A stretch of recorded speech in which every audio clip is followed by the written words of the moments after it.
どうも、ジャルです。さあ、今週もエボにプレイ配信を始めていきます。よろしくお願いします。ボーイさん、こんジャルはコメントありがとうございます。回復、回復。OK。はい、それではですね、10時になったんで、12時間スピードアップをゲットして、亀井さん、こんジャルはコメントありがとうございます。はい、今日はですね、タイトルの通り、エレクトラついに覚醒ということで、結構ね、急激に、ジャンプアップしたところがあるかなというところで、今ね、どれぐらい、戦力が上がってきたのかといったところをね、配信でやっていこうかなと思います。はい、ねごりさん、ジャルテンテ覚醒。コメントありがとうございます。覚醒しましたよ、ついに。農場がレベルアップできんのか。ちょっと待って、これどうしようかな。建設かけちゃおうかな。農場のね、レベルアップしていきたいんだよね。吉部さん、こんちゃるは、コメントありがとうございます。カムイさん、覚醒おめでとうございます。ありがとうございます。ありがとうございます。よいしょ。とりあえず、これかけて。よし。さて、ということで、長谷川さん、こんばんは。コメントありがとうございます。はい、ということで、スーパー市場担当官のエレクトラですね。覚醒エレクトラが、やっとできましたということで、2人目ですね。1人目はブーディカでした。はい、ブーディカをね、覚醒させましたが、次ね、今度アタッカーということで、エレクトラを覚醒させましたということで、いやー、長かったですね。もう遺跡を割に割って、はい、なんとかね、覚醒まで来ましたと。で、エレクトラ覚醒もそうなんですけど、合わせて、ちょうどね、今、超お得な育成が来てるじゃないですか。これね、超お得じゃないですね。これお得な育成ですね。はい。またね、真珠系のでポイント入らない残念なイベントなんですけど。はい。吉兵衛さん、エレクトラ担当官なんですか？これはですね、単純に市場の徴税って毎日やるじゃないですか。クエストにもなってるんで。で、その時のスーパー担当官として、付けられる枠が、アショーカかエレクトラ。で、アショーカはまあ王城で、ね、今鎮座してるし、ブーディカも防衛官で鎮座してるんで、エレクトラが、市場の担当官になったり外れたりなったり外れたりってしてます。はい。単純にスーパー担当官、装備のね、付け替えだるいじゃないですか。でも別にエレクトラも戦場以外では別に、市場にいていいのでこいつね、いつも市場担当官にしてます。はい。ボーイさん、特性もオールマックスですね。そうなんです。特性はね、ちょっと前にオールマックスにして、やっとね、エレクトラもだいぶ、強くなりましたよと。もうレベル40に早くなりたくてしょうがない。明太子さん、こんばんは。覚醒おめでとうございます。ありがとうございます。はい、やっとですね、赤星が素晴らしい。で、そう、エレクトラね、音も、ケルティックデーモンもレベル15ということで、マックスになりました。はい、今の超お得な育成の期間でね、餌を与えまくって、レベルアップにマックス、レベルマックスにアップしましたということで、このね、ドラゴンインスピレーションもマックスですね。攻撃時の、射撃兵の語力50と部隊転移20%、将軍の生存率100%というところがつきましたと。で、本当はね、技量も上げたいんですよ。今、レベル50、45で止まってるんですよね。で、こっちもね、神妙な歌手これもね、上げたいんですけれども、これね、技量がめちゃんこジェム使うんですよ。で、このね、オレンジのドラゴンの源、これも、気づくとすぐなくなっちゃうんで、今ね、テーベの方を優先しているので、ケルディックでもね、今ちょっとね、抑えてるんですよね。はい。ただ、このエレクトラの覚醒プラス、ケルティックデーモンのレベルマックスによって、将軍ランキングで今まで100、ギリギリ、落ちちゃってたんですけど、一気にジャンプアップして86位に入ることができましたということで、無課金で、文明装備も2つ、当然の制服シリーズ2つではあるものの、将軍ランキングね、86に入ることができましたよというところで、やったぜっていうところですね。冬月さん、こんにちは。学マスのリセマラしながら見てます。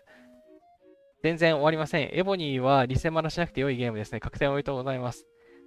リセマラね、リセマラ、私の知る限り1個だけあるんですけど、リセマラあるんですけど、そうですね、あんまり、そういうの少ないんでね、いいっていうか、その時間をかけた方がね、強くなるゲームなので、いいですよね。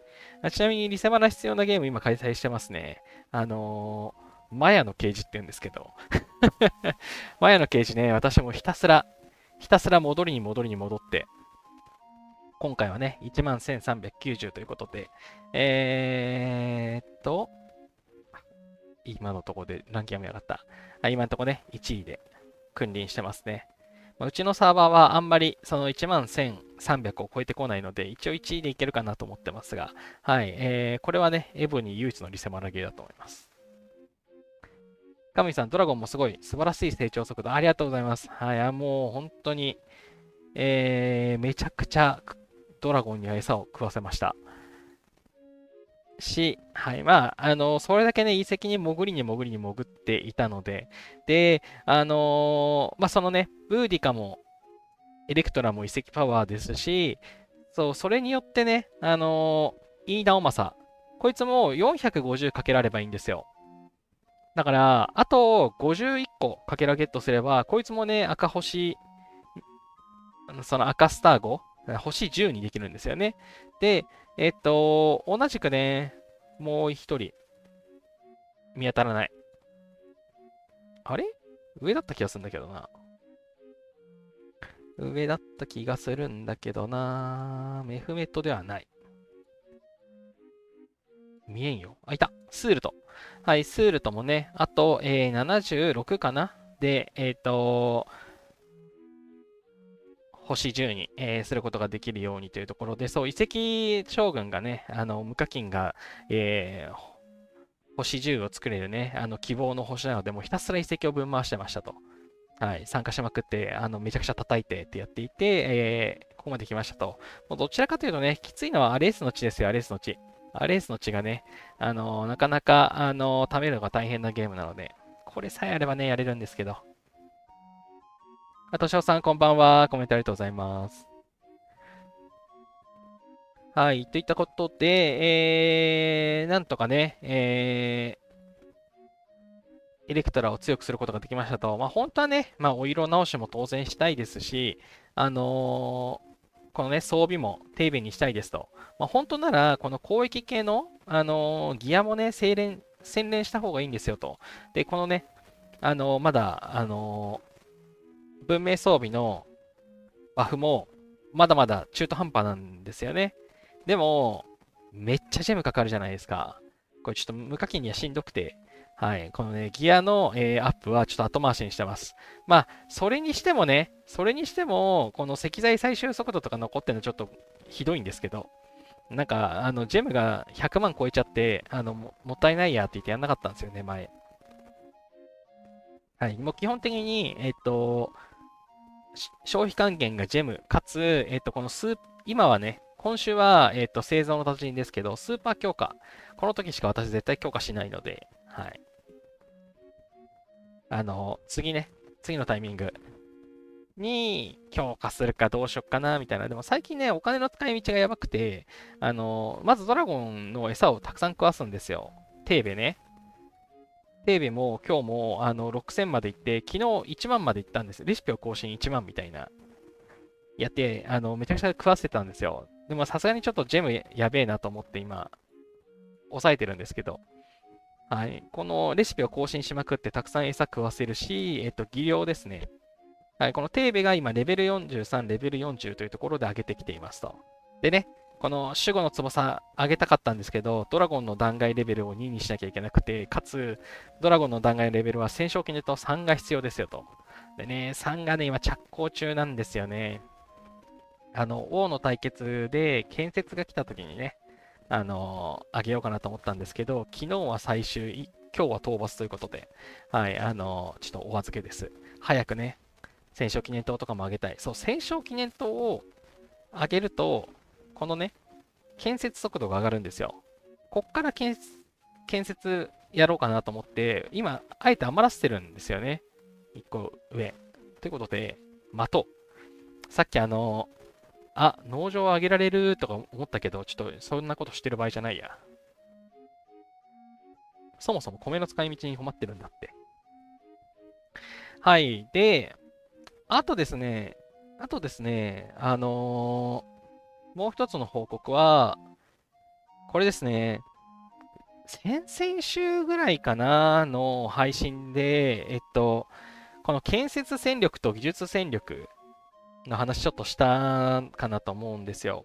ていうか、正確にコメントでね、技術戦力どんなもんですかみたいなの聞いて、その時ね、32ぐらいで答えたかなと思うんですけど、やっとね、36.8ということで、もう建設戦力に迫ってきましたね。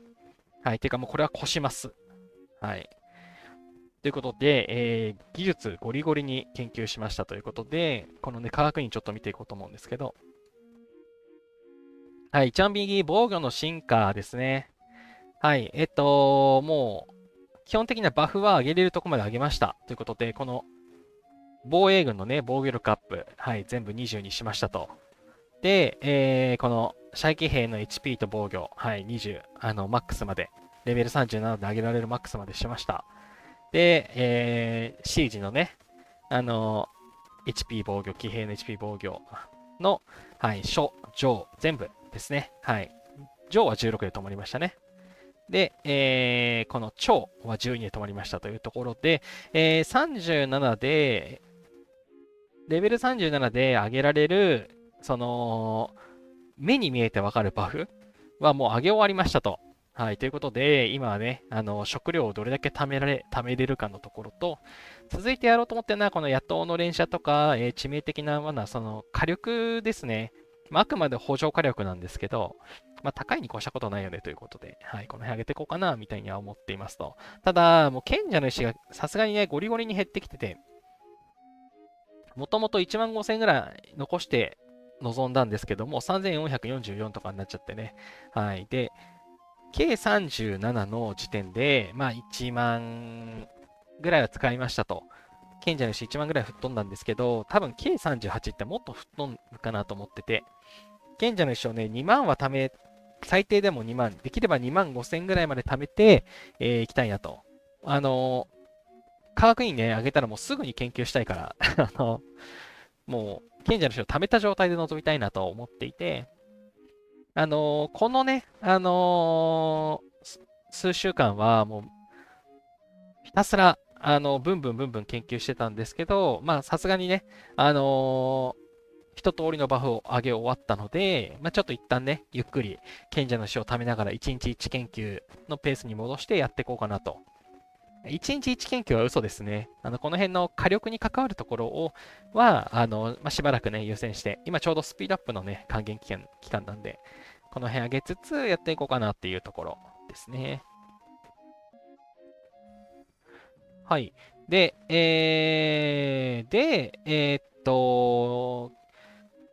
これパワーをね、上げて結局どれぐらいだったのかっていったところを、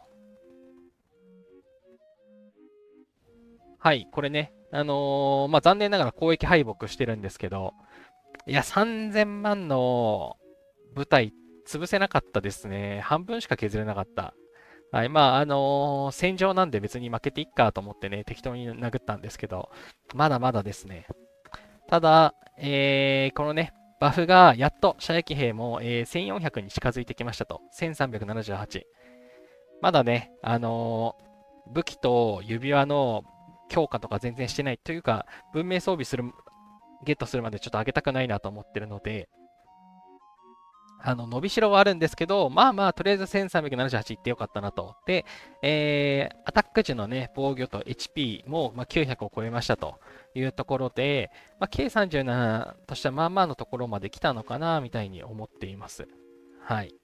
まあ、デバフはいつも通りですね。で、えっと、来週の金曜日にまたね、資源の消費還元が来るんですよ。あ、なんかエラーになってる。ネットワークエラーになってる？大丈夫かな？あ、一応配信は止まってなさそう。オッケーオッケー。あ、エラー消えた。はい。そうそう。来週の、金曜日ですね、5月31日にまた今度ね、資源の消費還元イベントが来るんですが、そのタイミングでね、軍検を、レベル2に上げようと思ってますと。で、そしたらね、今度こっちの研究バリバリやりますと。いうところで、この射撃兵、まずは、このね、工場兵器の陣形のところの構成で部隊定員を増やし、で、次にこの射撃兵の陣形をゴリゴリに上げて、そうするとね、あの、同盟レイドに参加するときの、射撃兵の防御力のアップだとか、HP も上がったり、ここまで行く？あ、ここまで行かない。そうですね。同盟レイドに参加するときの、射撃兵の HP と防御を上げることができるということで、まあ、よりね、1000% に近づくのかな、みたいなところでね、はい、思ってますというところで、まあ、ちょっとね、もう、この軍事研究所のバフももう、ほぼ終わっちゃっていて、はい。騎兵も終わり、射撃兵も終わり、まあ、工場兵器と歩兵がまだなんですけど、次ね、今週の金曜日に、また戦術研究の還元が来ると思ってるので、まあ、そのタイミングでね、全部終わらせようかな、みたいに思ってますと。はい。で、その辺をやるので、きっとね、技術戦力は建設戦力を超えてくるかなと思っています。はい。というところで、やっとこさね、バフがいい感じになってきましたね。ちなみに、防御も、これかな？これがおもろいログだったかな？これ。先日の5月19日 BOC かな？はい、BOC の時に、これ K40 の人だ、K39 か K40 の人だと思います。はい、ラリーで食らいました。私ね、ピヨピヨです。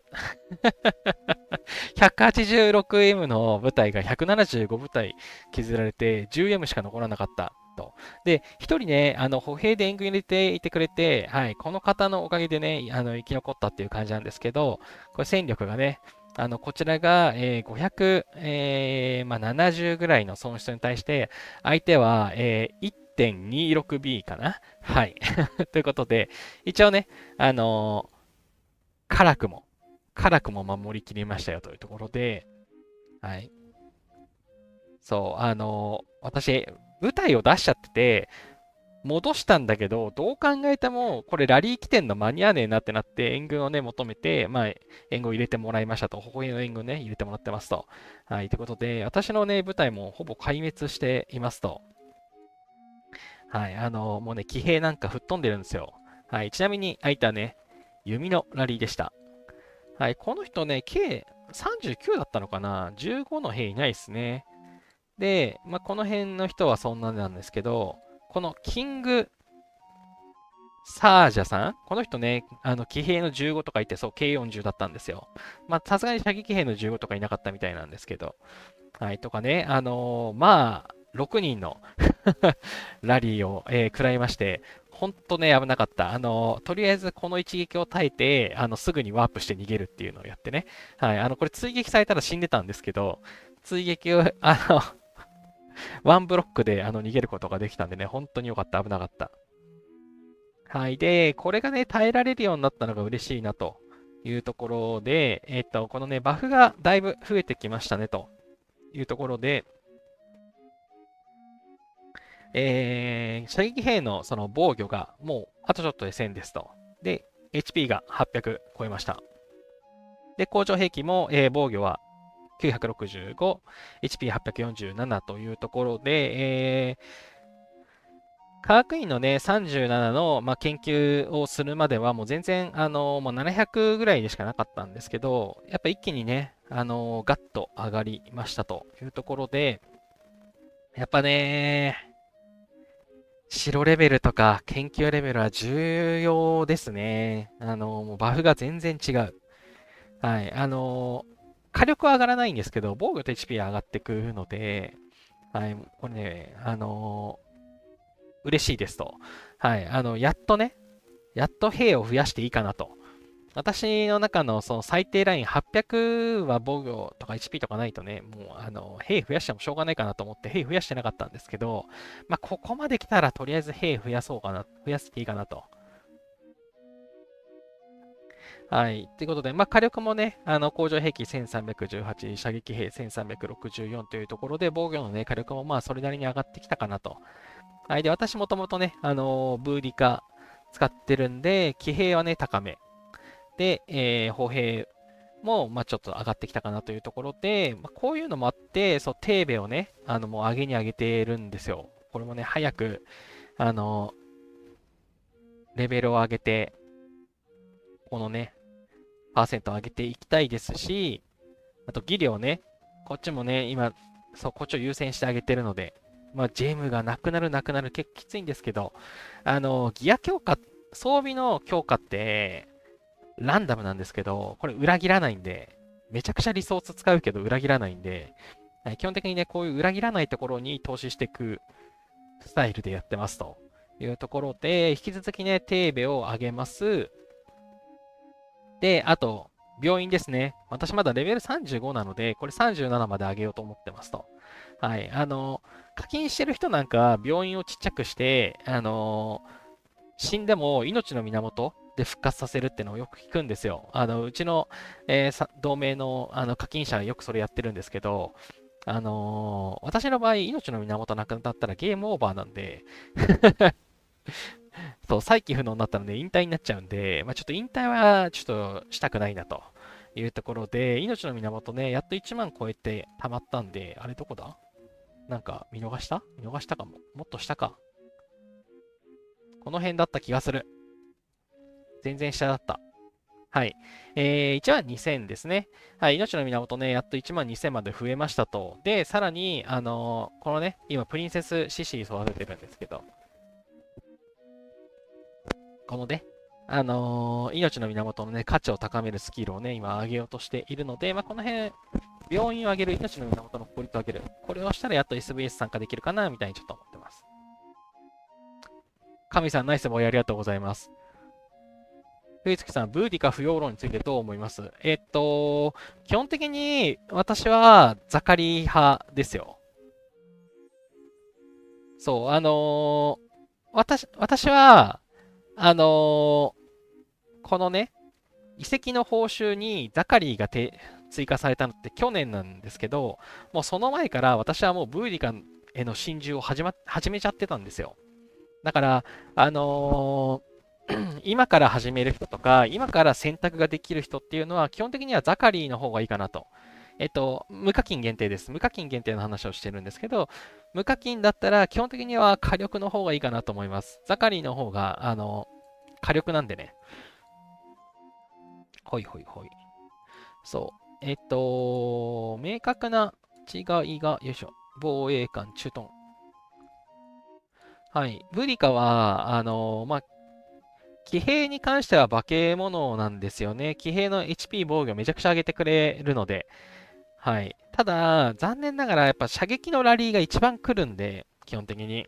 射撃に対してね、弱いんで、騎兵どんなに作ってもちょっときついかなっていうのはあるんですよね。その点、ザカリは、射撃兵の攻撃力が上がるですよ。で、射撃兵の上げづらい防御とか、HP も上げてくれるんですよね。はい。で、工場兵器も上げるんですよね、こいつ特性で。あの前衛である歩兵と騎兵の HP 防御と、後衛である、工場兵器と射撃兵の火力。これ両方大事なんですけど、基本的に火力の方が大事かなと。相手が近づく前に、削る。がっつり削るっていう方が大事かなって私は思っていて、基本的には、私がおすすめするのはザカリーです。はい、順番の問題で、ザカリーが手に入るようになる前に、すでに私はブーディカを育ててたので、ブーディカを今使ってますと。もう途中で路線変更なんてできないんで基本的に心中するか、心中するか、ここにね、ここにいるここにいる、担当官、学費ちゃんみたいに、もう塩漬けにする。はい、貯蔵庫のスーパー担当官なんですけど、はい、これ見てください、この特性。貴重なルーンを、たくさん無駄にし、この限界突破もね、してしまったというところ。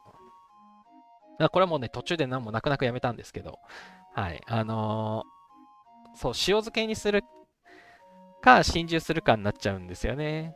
のさん、こんにちは。コメントありがとうございます。ということで、ザカリがおすすめですと、ただですね、私別にブーディカは完全否定をする気はないですと。はい。ブーディカの良さは、私はきっと工場兵器にちょっと強い気がしているんですよね。まあ、これは、まだね、結果を出してないんで、わからないです。結果が出てから見たいかなと思うんですけど、はい。結果がね、出たらシェアできたらいいなと思ってるんですけど、私が勝手に、工場兵器を倒してきてくれるんじゃないかなと。はい。騎兵のね、スピードだから上げてるんですけど、あの、工場兵器、城が大きくなると、先に工場兵器で殴って、工場兵器を削るんですよ。で、その後に本命の射撃だとか騎兵だとか歩兵とかで殴るんですね。先に絶対工場兵器で削りを入れるんです。ナメプ、まあ、ナメプとかパワープレイで押そうとするときは別に射撃でこんな感じで突っ込んでくるんですけど、私のさっきのね、ログもよく見るとわかるんですけど、工場兵器死なないんですよ。歩兵とかね、死んでます、死んでます。でも工場兵器死なないんですよ。工場兵器は死なないけど、きっちり仕事するんですよ。はい、それもそのはず。工場兵器って、歩くの遅いし、遠くから攻撃できるんで、相手が近づいてくる前に全員倒しきるんですね。はい。もしくは、先に、前に進んでく、歩いてく奴らが先に死んでって、工場兵器は基本的に残るんですよ。はい。これね、性能の違いですね。こいつらって、ね、射程距離が長いんで、一番最初に攻撃し始めるんですけど、こいつ、スピードが75しかないんで、一ターンに75ずつしか動かないですと。で、射撃兵とか見ると100なんで、工場兵器より近づく、どんどん敵に近づいてきますと。で、歩兵なんかもそうですね。歩兵も350なんで、それなりの速さで近づいていきますと。もう馬なんか馬なんかマジやんちゃなんで、はい、スピード600ですよ。もう圧倒的速さで近づいていきますと。ということで、馬はもう速攻で近づいてって、死んじゃうんですけど、でも、相手の射撃兵とかをぶっ潰してたら、先に、相手の工場兵器まで近づいてってぶち殺してくれると、私は思っていて、はい。工場兵器を壊すために最低限騎兵って必要なんじゃないかなっていうのを一応思っていますと。ということで、今後ね、私の城ってまだ工場兵器が少ないんで、工場兵器で先に殴られること少ないんですけど、これからデブエットをする予定で、工場兵器もがっつり増やそうと思ってるんですが、そうするときっと工場兵器で殴られると思ってますと。で、この工場兵器の部隊で殴ってきた時のカウンターの策に騎兵がなるんじゃないかなってちょっと思っていて、はい、そこにね、可能性を感じているので、もうそれの可能性を信じて、工場兵器は火力を上げるんじゃなく、スピードと HP を上げたかな。よいしょ。スキルですね。騎兵のスピードと、防御力と HP ということで、もう工場兵器別に近づいたらぶち壊せるんで、とりあえず死なずに敵にすぐ近づく。はい、これをね、ちょっと目指していこうかなと。はい。これがね、ハマるかどうかはわからないですと。はい。とはいえね、なんていうか、普通の人がやってる、ね、ザカリーとかってもう路線変更できないんで、可能性を見出すしたらそれしかないかもなっていうので、ちょっとね、さらに心中、決め打ちをしていこうかなと。はい。これね、私麻雀脳なんで、はい。決め打ちです。はい。まあ、ダメだったらダメだったらしょうがないですと。まあ、役満を狙いに行きましょうという感じでね、やってます。のんのさん、逆に攻撃は何で攻撃したらよいんですかね。基本的にはでかい城に対しては、先に工場兵器に無料で殴られ続けちゃうんで、まず工場兵器はやっぱ先に潰さなきゃいけないと思います。工場兵器で、工場兵器をで、ラリーかけて、ラリーもしくは単体で攻撃して、相手の工場兵器を、減らします。その上で本命で殴る。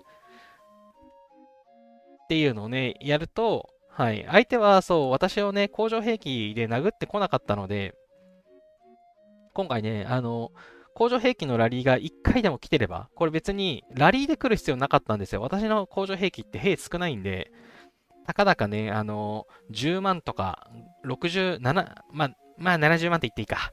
10万とか70万とかしかないんで、はい、工場兵器で誰か一人でも損失覚悟でぶん殴って工場兵器を削ってたら私多分死んでました。のんのさん、工場兵器ね。そう、工場兵器ね、大変なんですよね。使い捨てになっちゃうんで。まあ、だからこそ、私はそう、工場兵器をたくさん増やしたいとずっと思っていて。はい。でも工場兵器増やしたいんですけど、バフが低いとただただ死ぬので、この最低ラインだったんですよ。800。防御と HP800 超えないと増やさないって決めてて、やっと800超えたので、これからもう増やすしかないかなみたいな。まあ、あんまりね、レベル高い工場兵器増やすと、今度、その、マイナスもね、跳ね上がるようになっちゃうんで、難しいかなとは思ってるんですけど、ちょっとね、ポジ、ポジティブを取りやすい、ちょっと工場兵器のね、数にしていけたらな、みたいにちょっと思ってます。そう、工場兵器を増やすことで、防御も、鉄壁になる。で、殴る時にも使い捨てで、殴っても大丈夫になるみたいなね、ところができるかなっていう。はい。よほどね、射撃兵のその殴った時の火力が、よいしょ。その、化け物クラスみたいな感じでね、あれ、この人かな、この人かな、強かったの。そうでもないな。ソロでもね、ブロックしたんだよな。そう、射撃兵の防御と HP がなんか1300、1500とかあるならいいかもしれないですけど、まあでもそれでも別に私、全然ポジティブで勝ってるから、やっぱり先に工場兵器減らさないと、2回目アタックした時も工場兵器にただひたすら仕事されちゃうんですよね。はい、工場兵器丸儲けなんで、工場兵器をね、先にどうにかしないと、大きい城には戦いようがないかなって、私は思ってます。はい。なので、そう、もう育成ルート的に、先に作るのは射撃なんですけど、その次はもう工場兵器で決めていて、だからこそね、こいつ育ててたんですけど、まあ、なんかふにゃでゲットできたんですけど、はい。まあ、こいつらね、覚醒絶対無理なんで、あれいないよ、黒ひげがいない、黒ひげ。黒ひげね。はい。黒ひげをね、育成していこうかなって今思ってます。はい。まあ、残念ながらね、ドラゴンがいないで心中なんですけど、はい。今後、そう、PVP でね、殴って倒せるようになるために、そう、これから兵を増やすにあたってちょうどいいんで、エドワード・ティーチも上げていきたいな、みたいに思ってます。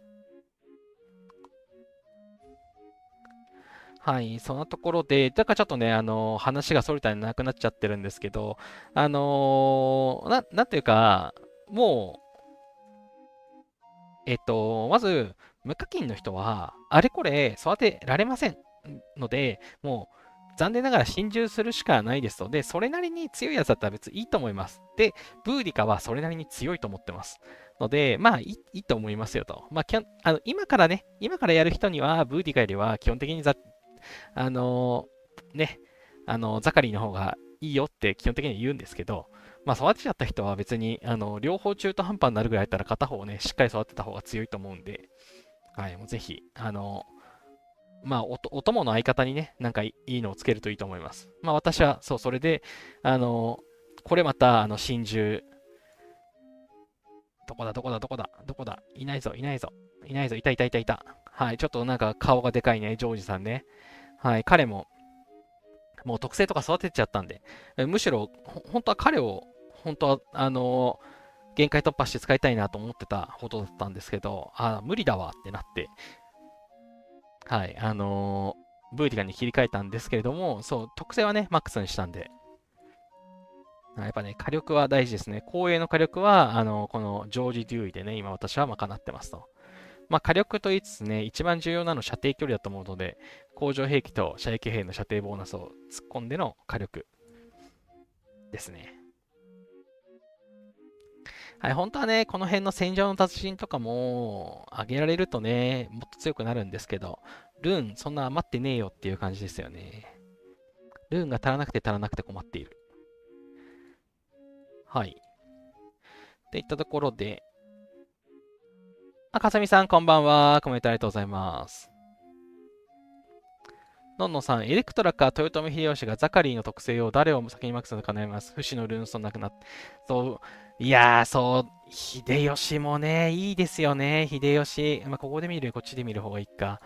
私もね、秀吉は、スーパー担当官でね、つけているんですけれども、彼ね、限界突破もさせたいし、何よりね、この特性のね、3つ目、特性の3つ目強いですよね、これね。集結戦担当官に使えるので、部隊定員プラス 1%。1、1、3、3、4、6%。はい。このね、こっちのルーンストーンを全部作ると 6% だし、一番最後のね、やつも、1、1、1、2、2、6、10。はい。10%上がりますね。そう、16%は部隊点上がるっていうね。そう、これね、強い人みんなね、豊臣秀吉の特性上げてますよね。いや、そりゃそうよ。部隊定員跳ね上がるんだもん。でもそう、ここまでね、手が回らないんすよね。ほんとね、ルーンストーン全然足らなくて、そうルーンストーン足らないからこそ、私、戦場参加がすごく大事で、もう戦場に参加して、で、まあ、結構ね、この戦士の栄光、幸運の家具をもらえるので、もうここでね、もう細かくルーンを稼いでいくというのをね、もうひたすらやってます。でもこれだけじゃ飽き足らず殴りで回収したいので、はい、パンチ力もつけたいんですけれども、はい、もう最近のね、流行りは、ポータルとかに張り付いて、かつ、殴ってきてくれそうな人にひたすら、レードで、挑発をして殴ってもらうっていうのをね、よくやってますね。はい。私が敵にいたらね、非常に嫌だと思います。ああ、そうだ、文明の衝突で、それ殴ったんだった。これかな。そう、文明の衝突も、1.5B ぐらいの人が放置していたっぽかったので、これね、工場兵器で殴って、相手の工場兵器をね、全部溶かしましたと。全部じゃないかな。うん。下の方残っちゃったんですけど、とりあえず上の方の工場兵器を倒して、その後なんかログ残してないけど、射撃で殴って、一応ね、この人を空にするっていうのをやりましたね。文明の衝突はね、回復し放題で、非常に楽しかったですね。これは、これもう、仕事中で仕事中だったんですよ。これ、先週の金曜日、皆さん文明の衝突やりましたかね。私、枠が3種類あったじゃないですか。10時から12時、夜の8時から10時、10時から12時。はい。私、残念ながら朝の10時から12時のね、枠でして、仕事中なんですよ。一応ね、うちの会社は時間給っていう、1時間単位でね、その年金を取れるっていうね、仕組みがあるので、ちょっと時間給を組み合わせたりとかしたんですけど、まあ、ちょっと貼り付けはね、やっぱ難しかったんですけど、目離してる隙にラリー食らってて、ボコられましたね。はい、騎兵のラリー、K41 だっけな、この人。はい、2749%のね、騎兵のパワーでボコられ。はい。私のね、私の城、一番騎兵で殴られるのがきついんですよ。本来、騎兵をボッコボコにできる工場兵器と射撃兵が少ないんで、はい。騎兵で攻撃されるのが一番ダメージを負うんですよね。しっかり騎兵で殴られ、はい。ボコられました。はい。で、その後ね、11時56分終了間際は、回復した上で、こいつ、同じ人にね、ちょっかい出してソロで殴ってもらったんですけど、これは射撃かな射撃で殴られたんですけど、まあ、これはね、ちゃんとポジティブでブロックしましたよと。まあ、でもね、やっぱ強かったですね。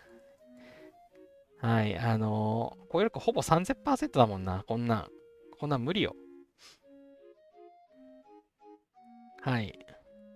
まあまあまあまあ、でも、ね、文明の衝突ね、個人で第21位になりましたということで、この合計ジェム10個だから5万ジェムと、ルーンストーン100、栄光の金アで25が嬉しいですね。はい、ゲットしましたと。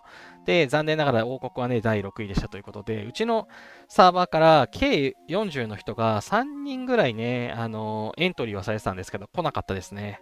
はい、まあそんなもんです。はい、これね、残念だったな。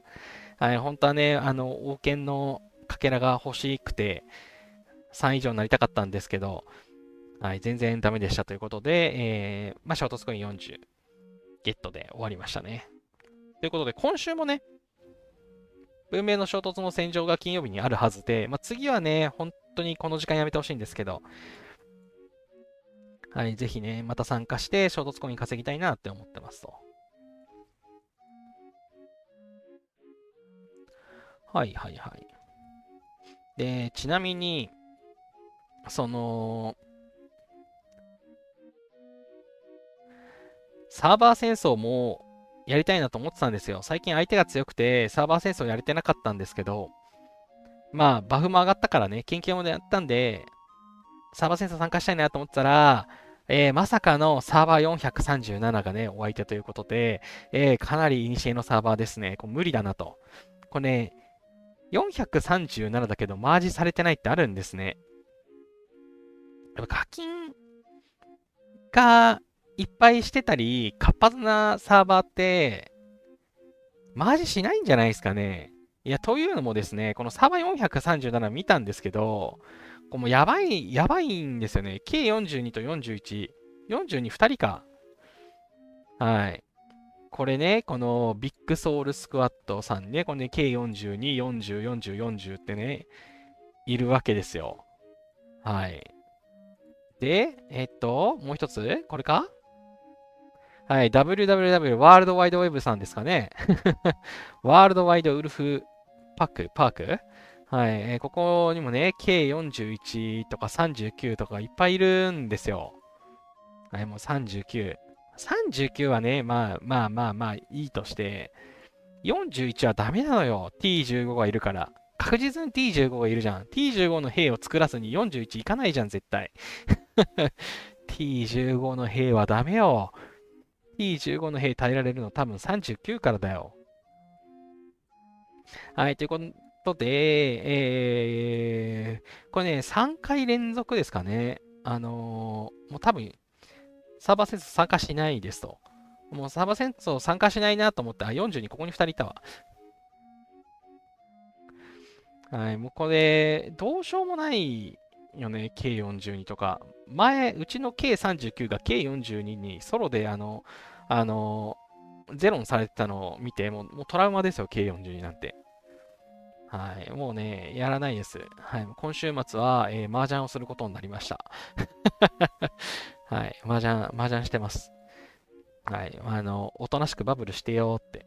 まあ、相手がね、活発かどうかにもよるんですけど、DOC、これね、ブックマークしてあって、タガーさん、レッドさん、ハート、ジャックポート、DOC、シャフマン、この辺のところが、まあね、計40以上ですと。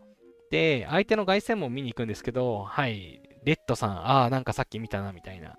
ね、実績記録、ジャックポット、アルフィー、この辺、シャフマン、はい、強い人、当然、この栄光君主になってて、栄光君主イコール、もうサーバー戦争ね、ガチ勢、100%勢なんですよ。これ無理じゃん。このシャフマンさんなのに、だってコンサ100、200以内に入ってるしね。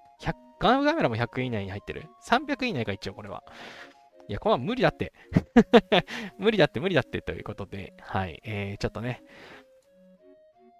まあ、今回するかな、みたいに思ってます。ヒカさん、イベントセンターから COC 消えてますけど、消えますかね？えあ、本当だ。消えてる、クレイジーヘック。あれ、昨日まであったのに。昨日確実にあったんですよ。なぜなら私、このね、スケジュールを作るときに、COC のマーク取り込み忘れてたわってアイコン取ったんで、はい、COC 昨日まであったんですけど、本当だ、COC ない。COC ないですけど、さすがに来ると思います。というのも、あなたは選びまれましたよっていうのが、前来たから、いつだろう。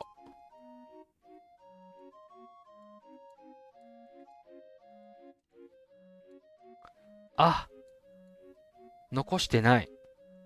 残してないや。残してないけど、残してないけど、いつだっけな。これだ。文明の衝突戦場にご招待します。これが、なんか2つ、お知らせじゃなくて、イベントの方になんかこんな感じでね、確か来てたんで、多分大丈夫だと思います。またマッチングされると思うけど、まあ、ちょっと不安になっちゃいますね。急に COC のやつなくなった。でも戦場、2ラウンドあるって書いてあったんで、大丈夫だった。ちょっと待ってよ。こっちはこっち。こっちにさ、右下にあったよね。はぁ、なくなってる。運命衝突が、と、あるはずだと信じてます。なかったら悲しいな。王権のかけら全然取れなかったな。はい。一応、2ラウンドあるよって、先週の時点では書いてたと思うので、信じてます。いつものエボニー特有のバグで、きっと、きっと、明日の水曜日とか、水曜日のリセット後にきっと出てくるでしょう。消えてんの気づいてなかった。いや、ありがとうございます。マジか。ボーイスさん、衝突の戦場25以内に入れずいけませんでした。参加できたのは大手の同盟のメンバーだけでしたが、結局最下位でした。なんと。いや、うちのサーバー本当にひどくて、ポイント全然、少なくていけちゃったんですけど、あのなんかちゃんとしてるサーバーはもう大変だったみたいですもんね。いや、うちのサーバーひどかったですよ。あれなんかさっき見てたやつどこ行っちゃった？これか。私、たった79万で3位ですからね。はい。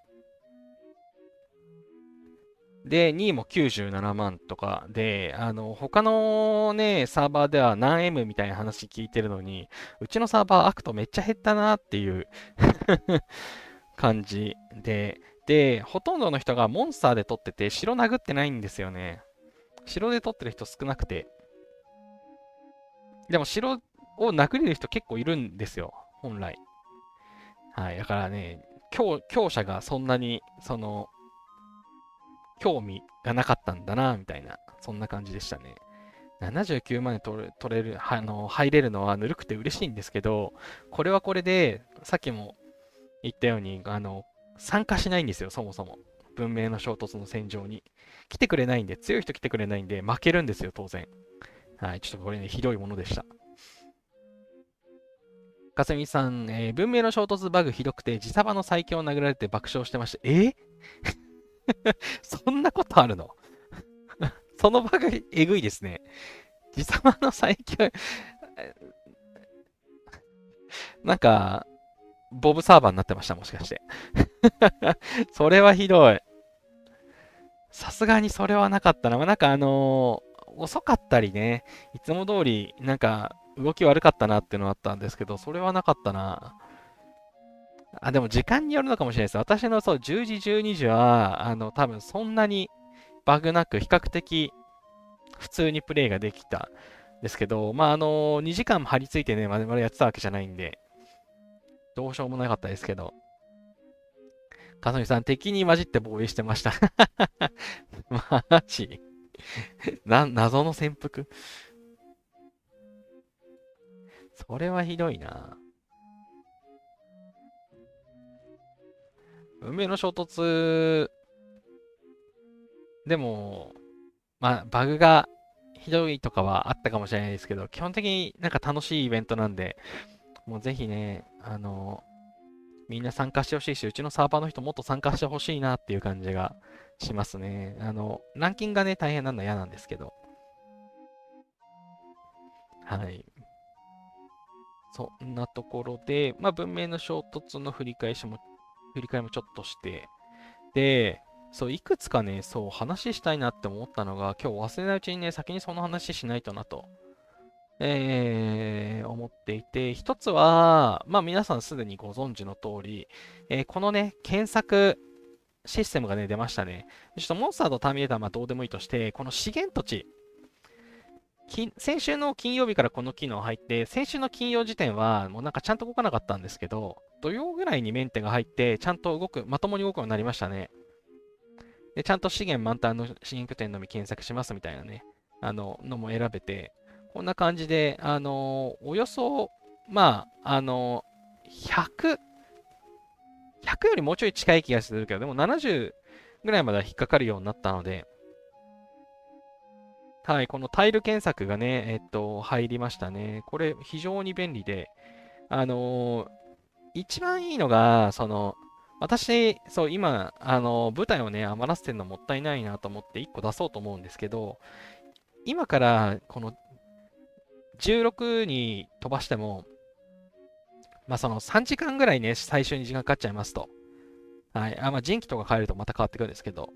だから、16じゃなくて、まあ、じゃあちょっと14ぐらいにして、終わるぐらいに、出てる行軍。まあ、15で許そう。行軍出てる。これね、他の人が出してるときにはね、引っかからない。ここだけ先に引っかかっちゃうんで、別の場所引っ掛けてくれないのはね、ちょっと、あの残念なところなんですけど、まあ、これがね、誰かがちゃんと、この馬が到着したら、ちょっとやっていく、次のやつが探してくれるでしょう。はい、なんていうか、好きなレベルを探せるようになったのが、非常にいい感じですね。私、寝る前に PC 版をわざわざ開いて、このね、たくさん索敵できるので、PC 版の方が。これで、レベル16だとか探していたんですけど、はい。レベル10を出してるの誰だちなみに。ハイボーさんや。はい。これね、寝る前の、そう、資源地探し、いつもめんどくさかったんですけど、これ非常に楽になりましたね。素晴らしいと思います。はい。あと、昨日資源採集イベントだったんですけど、4時のね、リセット直前に帰ってくるようにうまくね、調整して、そのためのちょうどいい資源土地を探すみたいなところでもね、使いやすくて非常に良かったですね。残念、もう15が近くないよ。で、14まだ走ってるよ。やめて。16出すか。おとなしく。で、忘れんうちに人気書いとこう。はい。このところで、そう、非常にね、プレイが、しやすくなったなというところですね。はい。検索システムを入れてきたかと。かすみさん、それ昨日満タンにチェック入れても半端なの引っかかってました。そうなんだ。まだバグあるんですね。なんだ。一応、私、満タンのやつしか今んとこチェックつけたら出てなかったんですけど、まだちょっと荒いところがあるっぽいですね。はい、ただ、まあ、ちょっとね、ピラミッドとかがあればより良かったんですけど、まあ、それはそれでね、競争が激化するだけなので、まあ、これね、非常にちょうどいい、いい変更かなって思います。よし。木ついた後、あと何しようかな。石集めたいんで、石。木到着。で、3時間でしょ？ 3 時間でしょ？ま、木。あ、岩が近くにはない。15。あ、めっちゃ近くじゃん。島津さんじゃなくて、ルシ。はい。まあ、こんな感じで、時間調整、リセット前とかリセットしたらすぐ帰ってくるようなタイミングに合わせて、兵とか、距離とか、距離じゃねえや、レベルとか、あとはこのね、陣形を変える変えないとかでね、うまく調整がしやすくなってね、非常に楽ですと。で、もう一個あるんですよ。これ、まあ、前からね、問題だったウェブのなんかツールかなんかを使って、その座標がわかるみたいなね、のが、まあ、そういうツールがあるらしいみたいなのがあって、まあ、それ対策の一環だと思うんですよ。で、もう一つそれ対策の一環で、同名のラリーの自動参加の機能がね、ついたみたいですね。うちのサーバーにはついてないんですけれども、このね、激得イベントの、なんだっけな、同盟月間カード、これがね、私、こう1種類しかないんですけど、これが複数種類あって、同盟レイドなんちゃらだ、レイド月間カードみたいな、なんかそんな名前だったような気がするんですけど、まあ、ラリーにね、自動で参加してくれる機能みたいなのがね、もちろんその課金アイテムなんですけど、ついたようで、カムイさん、噂にはレイドに自動に乗れる実装されたサービスは、サーバーあるみたいですよ。そうそうそうそうそうそう。そうなんですよ。なんか、まあ、これもね、課金が多いサーバーにはついてないんじゃないか疑惑がまたあるんですけど、課金が少ないサーバーなのかなわかんないですけど。真偽は不明ですが、そう、自動、有料なんですけど、有料アイテムを買うと、同盟ラリーに自動で乗ってくれるという、その機能をね、有効になるという、サーバーがね、出たようですと。あ、そう、課金です、課金です。で、その自動ラリーだけじゃなくて、なんか他にもね、いろいろアイテムが、ついてくるような感じになってて、非常にいいやつだと思うんですよね。ヘボニーさん、公式チートですね。そうそうそうそう。いや、これ、私は、非常に賢い戦略だなって思いました。というか、結局、外部ツールで自動ラリー、ボットを入れてラリーするっていうことは、つまり、それをユーザーがやりたがってる、ユーザーにニーズがあるわけじゃないですか。じゃあ、ユーザーにニーズがあるんだったら、そのツールを使うよりも、機能を有料化して、こっちに課金させようと。座標とかも、いずれ、まあ、座標はね、ピラミッドの座標とかは、アイテムでゲットできるから、もうすでに課金化されてるんですけども、そう、課金で、すれば、まあ、そういう機能つけられますよっていうのはね、非常に、なんだろう、賢いなって私は思いましたね。一番、あれなのは、ツールがあるのは知ってます。でも、非公式だからとか、なんとなくその後ろめたい気がして使ってなかったみたいな人が、臆せず使えるじゃないですか。だって公式から出てるんだもん。そう、裏のツールを使うだとか、それを使ってバンされるのはリスクが怖いなとか思ってた人たちが使えるようになるんですよね。まあ、それは、やる人が増えるんじゃないかなっていう。もう値段がね、高い安いはあるかもしれないんですけれども、まあ、値段がどっこいだとか、まあ、そもそも多少高くても、あの、裏通路を使うよりはっていうね、層は多分一定数いると思うので、すげえなんか賢く課金、させに来たなっていうのでね、私はそう、その機能を実装されてないんで見ることができてないし、その価格感がわからないんですけど、なんか考えるなっていうのと、かといってみんながみんなそれ使いまくると、なんか、課金者と無課金の差がまたね、大きくなっちゃうんで、なえる原因にもなりそうなのと、あとは、同盟同士で奪い合いが多いようなサーバーだと、空振り鬼のように増えそうで、どこまでうまく回るのかながちょっと気になっていて、そう、使ってみたね、方たちのレポートをね、見たいなと思ってます。エネゴリさん、ヘボニー先生も来た。そう、ヘボニーさんも来ましたね。最近ライブ配信をしてるヘボニーさん。冬月さん、課金しなくても使えるならそっちの方を使うんじゃないです課金しなくて、そのツールの仕様が私わからないので、まあ、例えば、なんかアプリを入れてなのか、なんかツールを入れて自動でできるんだったら、そっちを使う。そっちを今まで使ってた人は使うと思いますと。じゃなくて、それを後ろめたいと思って使えなかった人は、公式のツールだったら使うよねっていう、課金に抵抗ない人だったらそっちの方を使うんじゃないっていう話ですかね。そう。もともと、まあ、ツール使うぜっていう方たちは別に、無料とか、もうすでに、実績ある方を多分使うと思うんですけど、バンを恐れていたりとか、あのまあ、非公式だからみたいなので、避けてた人に対する士気がね、下がったかなっていうところですね。はい。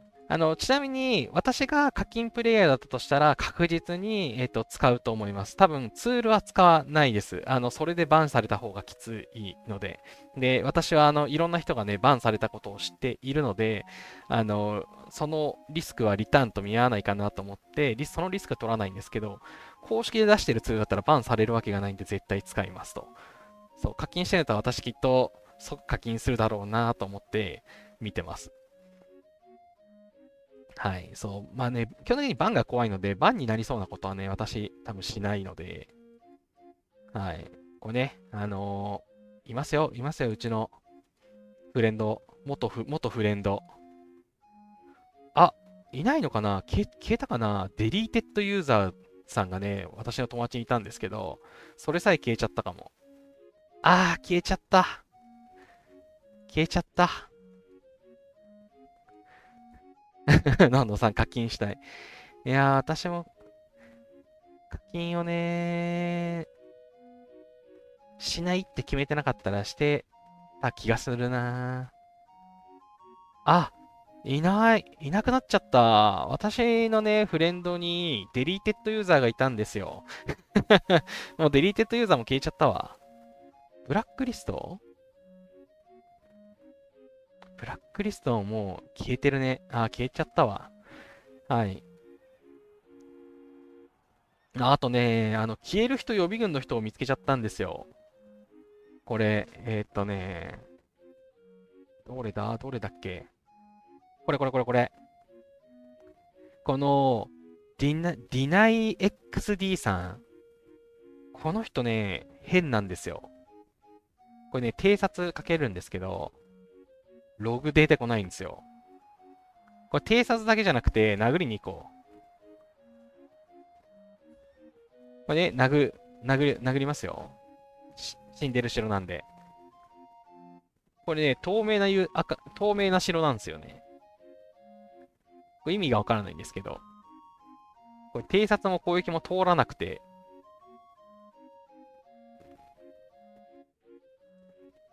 ほら、PVP のレポートに入ってこないんですよ。これ今攻撃してるんで、これ攻撃のログも来ないんで、このアカウントね、消えるのかなと思ってるんですけど、これ透明なんですよ、この城。やばいの見つけちゃった。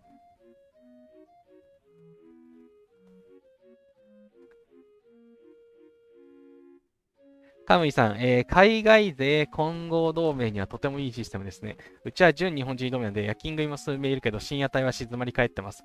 そうなんですよ。基本的には多国籍ゲームだから、うちもね、日本人の割合が減って、やっぱ海外の人が増えたんですよね。だから寝てる時間が一番ラリー活発で、その時間帯にこそ参加してほしい、ラリー参加してほしいんですよ。まあ、それもあってね、土日とかに付加しちゃうんですけど、あの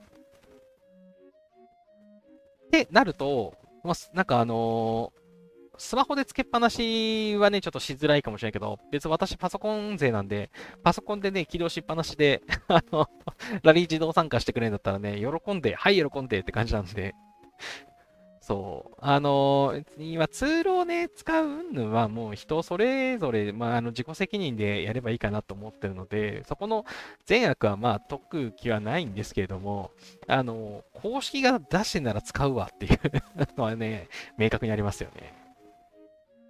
のんのさん、私のツール系ないので、K40 のツール使ってる人はたまに煽ってますいやーもうね、まあ、なんていうかツールを使って座標を見つけてラリーをたくさん組んでくれるんだったら、それはそれでラッキーだし、ね、明らかにツール使ってるっぽい人がピラミッドの座標を投稿してくれて、感謝して乗ったりするので、まあなんか別にそこはね、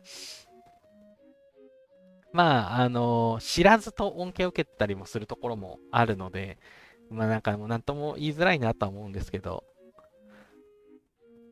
そう、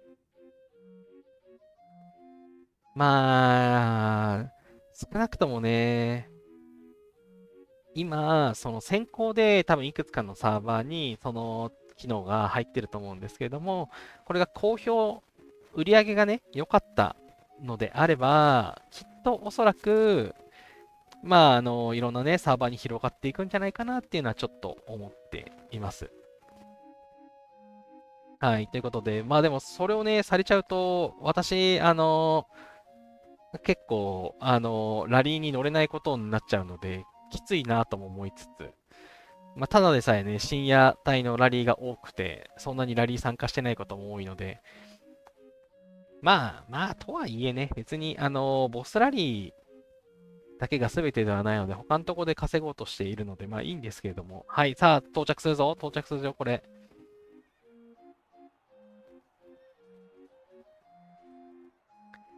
これね、これ今さ、殴りに行ってるじゃないですか。これね、レポート増えないんですよ。ほら、なんかディフィートってなってるじゃないですか。負けるわけないでしょ、26に。8.2F に。で、レポートつかないんですよ、これ。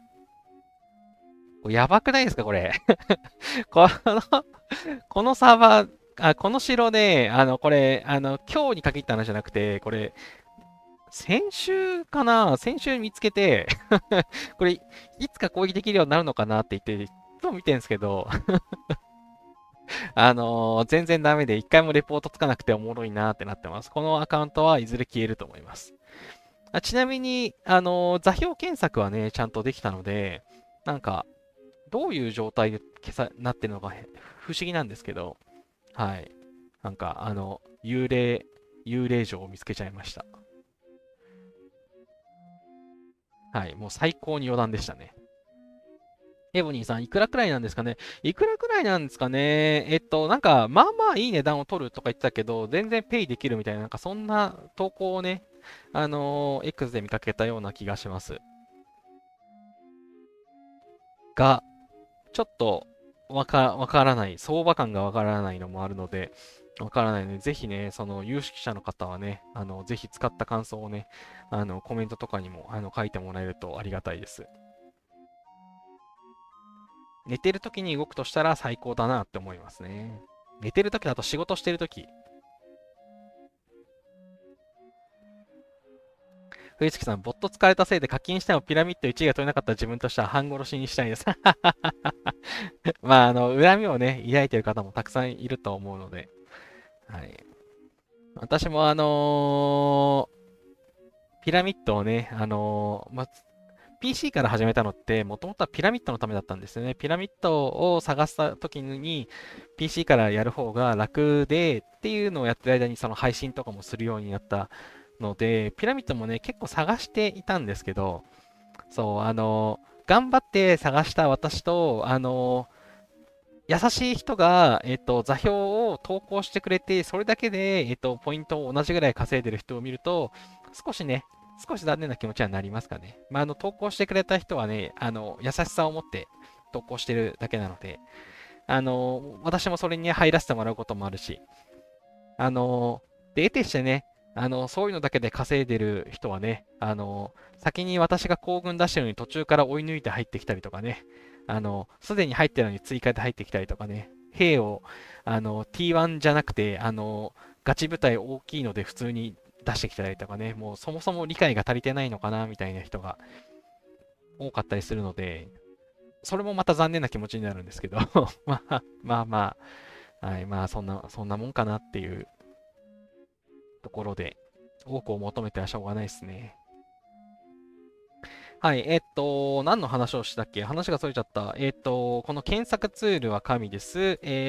自動ラリーツールがね、サーバーによっては、その課金の、ツールとしてね、追加されたようですというところで、まあ、どんどんね、まあ、エボにも変わってきてるなという感じがしますね。はい。まあ、基本的にこの検索システムは、出た時はね、クソかと思ったけど、もう素晴らしいものだったんで、はい、どんどんね、改善していってもらえるといいなと思ってます。さあ、ということで、もう一つね、私、配信で話したつもり、あれ、先週話したっけ？もう話したかどうかさえ覚えてないんですけど、話したかもしれないんで、サクッといくと、まるちゃんの話しましたっけ、私。マルティネス。したよね？多分したよね。なんか、来週話すメモになんかマルティネス入れてたんですけど、私、なんか先週か先々週話した気がするんですけど、マルティネスね、いつの間にかバージョンが上がって、将軍を所有すると行軍速度が10%アップしますっていうのがつきましたよってやつ。あとはね、マルティネス全部覚醒した時のこの赤星5のところにもね、効果が増えて、将軍を所有すると、モンスターを攻撃する際に経の攻撃力が5%アップしますという、これいわゆる研究とかと一緒ですね。持ってるだけで、バフがつきますよというやつが、つきましたと。これは、私の知ってる範囲だと、マルティネスだけです。言い方が正しくないな。もともとはサッポがね、こいつベンチにいるだけで、所有してるだけで、バフがありますよっていうやつだったんですけど、ついに第2弾、マルティヌスまで、そういうのがね、つきましたと。で、私ね、これ、この機能が実装され、この機能自体ね、実装されたのは、1ヶ月ぐらい前なんですけど、はい、私 X でね、ビフォーアフターで、写真を上げてるんですけど、はい、この、行軍速度10%アップは、ちゃんと、機能をしていました。このね、軍事の一番下のところの方に、一番下じゃないな、もうちょっと上、部隊情報。ここに行軍速度326%って今これになってるんですけど、マルティネスを持ってる持ってないで10%変わったし、マルティネスを2体持っても、20%は上がりませんでした。1体につき1%、10%。1体につきじゃない。1体が上限で最大10%上がるが正しいかな。1体につきだとね、2体持ってたら20%上がるように思えちゃうんですけど、そうじゃなくて、2体持ってても意味はなかったです。はい。2体目増やしても10%増えなかったんですけれども、はい。マルティネスでね、将軍枠を埋めたら、行軍速度がクソ上がるみたいな、そういうことにはやっぱできないんですけれども、まあ、少なくとも、かけらの状態じゃなくてね、将軍として持ってると行軍速度が10%上がりますと。はい。メルコックさん、おや押し上げるか。そうそうそうそうそうそうそうそう。それが正しいやり方で、マルティネスをね、今使ってる方とか、前使ってたっていう方もいると思うんですけど、はい、このね、元老院に、くっつけるのにぴったりですね。持ってるだけで得、置いとくだけで得。はい、もう元老院専用機になりますと。で、もうまさにね、それをしてくれっていう感じなんですよ。この一番下のやつ。はい。所有すると、モンスターを攻撃する際にキノコ量が5%アップしますっていうね、これも赤星の5をつけて、元老院に置いときなさいっていうね、書いてあると、私は思ってます。まあ、ちょっと一般ピーポーにはね、星5にするなんて、ちょっと無理なんですけど、はい。かすみさん、パッシブは重要だからお知らせ欲しかったです。そう、お知らせなかったんですよね。これもういつの間にかね、さらっと入ってて、ひどいですよね。よしべさん、まるちゃんを原料に入れろということですかね。そうそうそう、そうだと思ってます。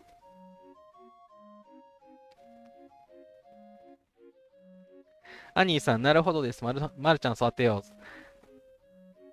コメントありがとうございます。そう、まあ、育てなくても、持ってるだけで効果がね、得られるので、必ずしもそう育てる必要はないんですけども、あの、赤ね。赤保証5までつけるのを育てるのやったら、そう育てるのおすすめです。はい、モンスター系のね、同盟ボスとか、ワールドボスとかね、そういうとこにもね、関わってくるし、そう、これ、元老院にね、入れやすいんで、これ、一応ね、酒場で出る将軍なんで、この中では、ね、出やすい。よいしょ。もちろんね、簡単には出ないんで、厳しいんですけれども、とはいえ、プレミアム招待券からしか出ませんよ、シリーズではないので、あれ、いたよな、マルティヌスって。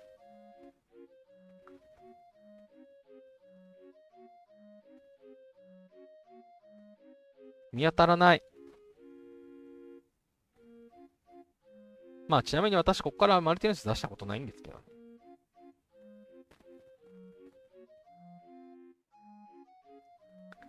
あれもう今いないのかな。ちょっともう文字多すぎてめんどくさくなってきたからやめようかな。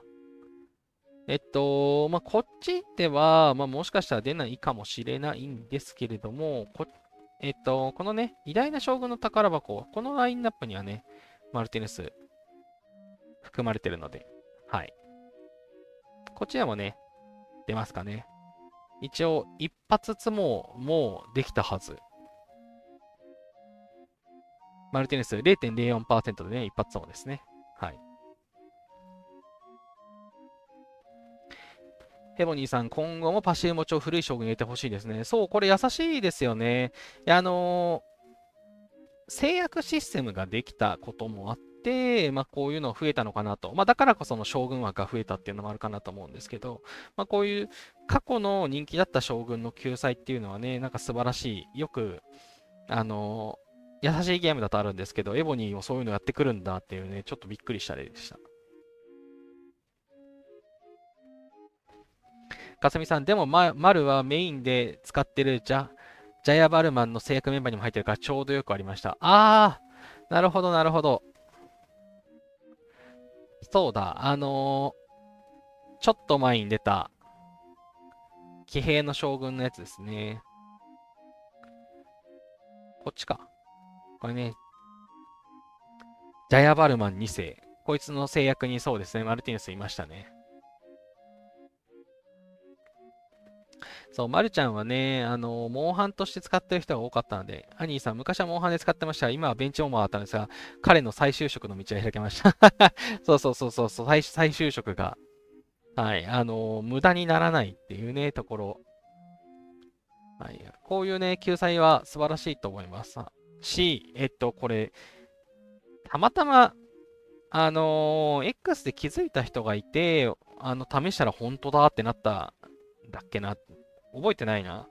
うん、でも、気づかないじゃないですか、普通。もうほんとね、なぜお知らせに書かないのか。てか、こういう変化ってめちゃくちゃいい変化だと思うんですよ。あの、なんでなんでアピールしないのかなっていう。なんかこのなんでアピールしないか話はなんか前も話した気がするわ。なんかメールがめっちゃ来てる。なんだろう。まあちょっと配信中だから開くのやめとくか。はい。ということで、と、何の話をしてたっけな。そう、まるちゃんのね、話、私これ言いましたっけなんかね、どっかで喋った覚えがあるんですけど、これなんか多分ディスコードかなんかで喋ったような気もしてて、はい、まあ、そんな感じで、こういうね、珍しい、強化がありますと。いうことで、こういうのお知らせ出てこなかったりするので、気づいた人はね、もうぜひどんどんシェアしていただきたいなと。あと、私にね、シェアしてくださったら、忘れた頃に紹介します。はい、今回のもう紹介しようと思ってたのに、なんか、紹介した気になって忘れてました。はい。ちなみにね、この将軍枠が増えたやつも、お知らせなかったですからね。意味がわからないです。ユーザーが本当に求めてる良い方向をなぜお知らせでやらないのか、不思議です。あとなんかお知らせ系でなんかまた今週思ったのあったんだよな。なんだっけな。お知らせ。お知らせ、お知らせ。あ、ミラクルシーズンね、またありそうですねとかいうのが来てましたね。で、邪悪なドラゴン。あ、これ、後でやろうと思ってたんだ。これまだやってなくて。邪悪なドラゴン。で、公爵の秘蔵。これはいいんだ。こう、ヘスティア。これヘスティアね、この人、なんか美しくて強くて赤鬼みたいな感じでいいですよね。私、マジック・ザ・ギャザリングっていうゲームやっていたんですけど、その時にね、炎の使い手でチャンドラー・ナラーっていうキャラがいて、それを思い出しましたね。はい。全く伝わらないと思うんで、このぐらいにしとこう。で、王城の担当官3種類目ですね。はい。メンシコフと、あと、私がまたアショーカそれ以外の、このヘイラーっていうね、新しい王城の担当官が出てきて、部隊の攻撃防御力及び建設のレベルアップ速度が15%アップしっていいとこ取り。はい。しかも敵の射撃兵と補助兵器の攻撃力が20%ダウンするって、何これ強いことしか書いてない。はい。はい。すごいのが出てきましたね。はい。で、いつもね、付け替えがめんどくさかったんですけど、これをね、覚醒させると、置きっぱなしで強いよっていうね、はい、めんどくさがり屋さんにおすすめな素晴らしいめんどくさがりもうんぬんも、この方が強いからな。はい、これいいですね。はい、新しい担当官が出てきたっぽいです。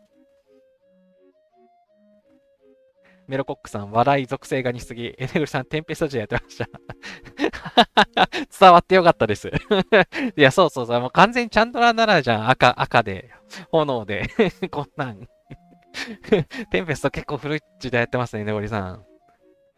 メロコックさん、プリンスウォーカーエボにやるようになって MTG をミルセンに移行しました。あ、同じくです。私も、あのギャザのね、アプリでやってて、てか、一応ね、3000人のグランプリ、横浜でね、以前開催された横浜のグランプリで3000何人中の69位ぐらいまでね、行ったこと、あと1勝でプロだったんですけど、っていう結構なガチ勢だったんですけどね。はい、これね、アプリゲームとかをするようになって、マジックやらなくなっちゃって、エボニーでさらに PC ゲームもやらなくなってっていうね、なっちゃいましたね。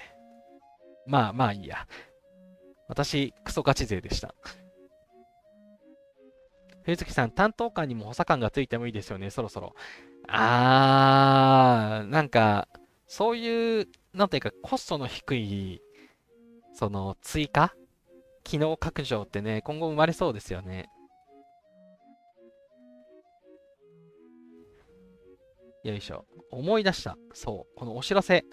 これね、火の祭典のイベントのお知らせっていうやつ来てるんですよ。これね、もう、大体見逃しちゃうんですけど、これね、王のパーティー、ケーキをね、レベル順しないとさっきのヘイラー手に入らないみたいで、いつものね、お高い担当官シリーズは本当に高いですよね。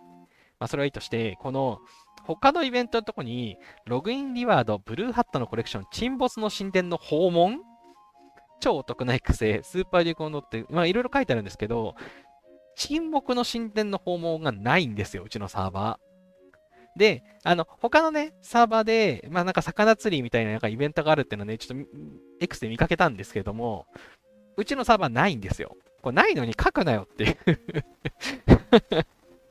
もうさ、書いた方がいいこと書くのにさ、うちのサーバーに関係ないこと書いてくんのやめてくんないかなみたいな。はい。沈没のね、神殿の訪問っていうイベントがね、サーバーによってあるみたいですね。うちのサーバーにはないです。ちょっと、見当たんないんですよね。結構探したんですけど、これなんだろうなと思って探して、かつ、そう、魚釣りうんちゃらみたいなね、投稿も見かけて、なんだろうなと思ってたんですけど、やっぱね、うちのサーバーにないんですよね。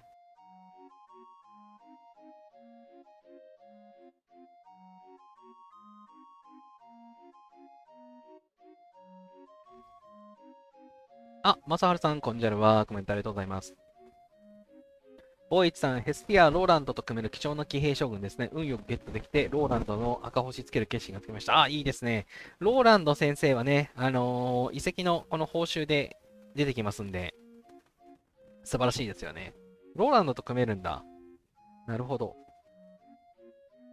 いや、いいと思います。メロコクさん、自分はそこまでなく、アリーナオープンでデイ2行けば御の字でした。MTG の配信今度やってください。アリーナオープン、本当ね、MTG アリーナもマジ楽しかった。MTG は、やりたいけどやりたいけど、もう、新しいデッキ作れないからきっとやれない。ヒカさん、それはアグロペですね。魚釣りはわからない。さつきさん、アグロペで出てるイベントですね、それ。ありがとうございます。アグロペか。アグロペこの名前なんだ。これね、今までなかったんですよ、確か。私、なんていうか、配信とかの都合で、一応、このイベントの眺めたりして、この沈没のシーンで見たことないなと思ってたんですけど、これアグロペなんだ。なるほどね。いや、皆さんありがとうございます。アグロペが出てくる皆さんですね。なんか魚釣り云々みたいな投稿をね、X で見かけた気がして、誰だったかな忘れちゃったんですけど、はい。これかなと思ったんですけど、アグロペか。アグロペ、そう、来たことないんですよね。以前ね、ゲリラで2週間ぐらい来たとき、バブリーだったとき以降、去年の11月、去年の9月か。9月、10月あたりにね、ゲリラで一回アグロペが来て、で、その後ね、イベント化したと思うんですけど、うちのサーバーはまだそのイベント化したこの沈没の神殿の訪問来てなくて、そう、未だにね、知らないんですけれども。そう、なるほどね。それがね、来てるサーバーがありますよっていうことなんですね。はい。うちのサーバーはガラパゴスです。エネゴリさん、自分は神でガチでやってた世代。そう、私も、紙でやって、あのーそう、MTG もね、紙でやってたやつ、売ったら100万ぐらいになりましたね、そういえば。はい。私めちゃくちゃやっててめちゃくちゃやってて、昔ね、池袋に住んでる時に、あの辺ってカードショップがめちゃくちゃあって、池袋の近くに MTG プレイヤー数人で、金出してシェアハウス借りて、そこでひたすら、マジック付けをするっていうね、社会人、最初の頃結構そういうのをやってたりとかしてね、結構なガチ勢でした。もう私ね、あれなんですけど、基本的に、超集中型でめっちゃやり込んじゃうんですよね。だからエボにもこんなことになってるんですけど、バイキングの王とか参加してなかった。やばいやばいやばい。えバイキングの王って出てるけど、あ、これ共有した座標だからまだだ。オッケー。マサルさん、アグロベ今日からまた来ましたね。いや、そうなんだ。いいなぁ。はい、ちょっと私は残念ながら、アグロペ出会えずです。出会えずです。今日からなんだ。いや、まあ今日もね、うちは出てないので、はい、また今度出たらやりたいなって思います。またっていうか、出たことないけど。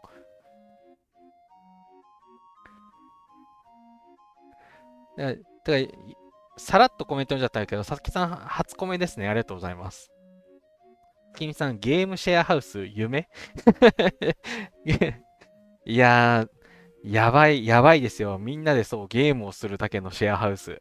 カードゲームもそうだし、もちろんテレビのゲームとかもするんですけど、マジで、金曜とか土曜はピザ頼んでめっちゃみんなでピザ食うっていうね、マジ本当ね、社会人のくせにクソみたいな生活をね送ってたんで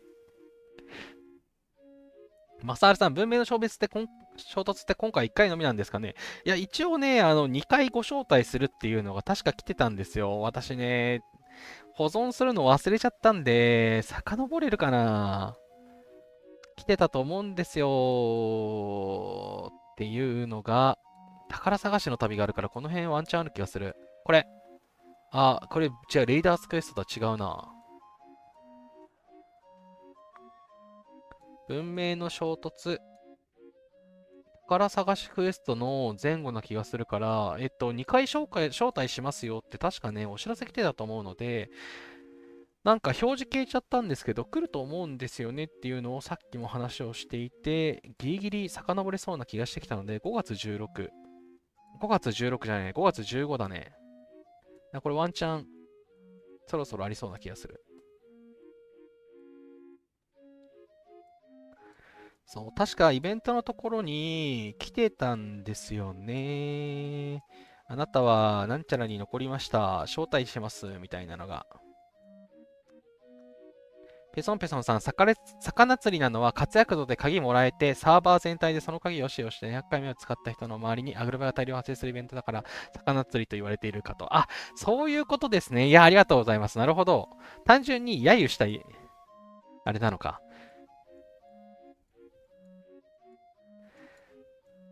いや、いいな。アグロペいいな。アグロペやりたいな。リワードガチ勢としては、羨ましい。これ、あれ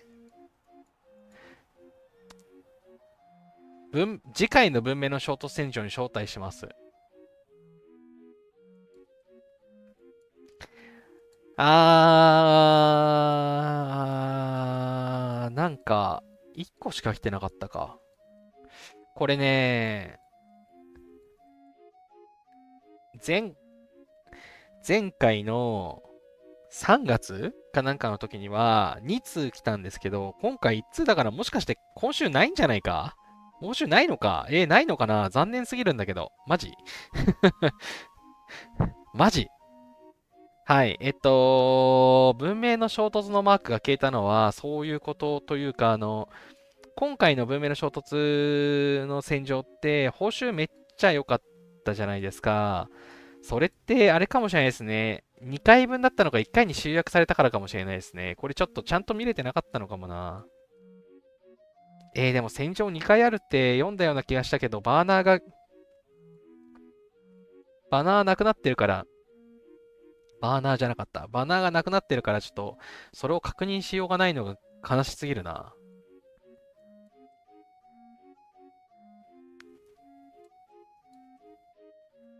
もしかしたら、今回は文明の衝突の戦場1回だけだったかもしれないですね。残念なんだけど。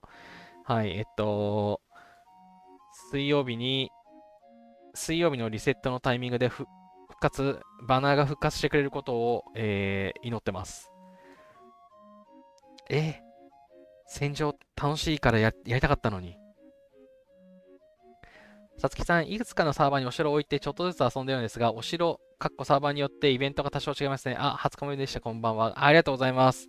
そうなんですね。いや、そう、多分サーバーごとにやっぱ結構違うみたいで、そう、自分のサーバーのことしかね、やっぱ喋れないので、そう、皆さんのね、コメントで知ること、初めて知るってのが多いんですよね。よいしょ。月見さん、楽園があったんですね。カムイさん、何その夢のように楽しそうなゲーム付け世界。いや、ほんと楽しかったです。ちょっとその頃はね、独身だったんで、やりたい放題でしたね。はい。はい、楽しかったです。そう。さすがにね、何年もね、続かなかったですね。そう、それこそ皆さん、結婚したりとかして、そういう生活を維持ができなくなってっていうのもあってね、何年も続かなかったんですけど、いや、めちゃくちゃ面白かったです。そういうのはちょっとまたね、別の雑談の機会で話そう。のんのさん、私のマイサーバーでは、アグロペアトップ同盟がアグロペ開いた人のところに一斉ラリーかけて争奪戦です。争奪戦。その話も聞きますよね。うちのサーバーもきっと争奪戦になるだろうな。はい。めちゃくちゃ大変そう。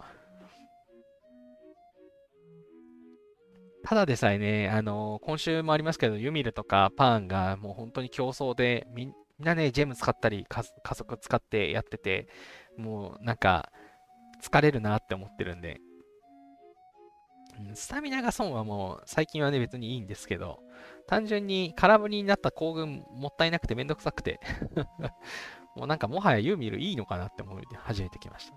加速すごいです。ということですよね。うちのサーバーも絶対そうなります。はい。もう普段のユミルからみんなジェムで1000円で1分ラリーかけてとか30秒とか1分ラリーかけてやりまくってるんで、ノーチャンすぎる。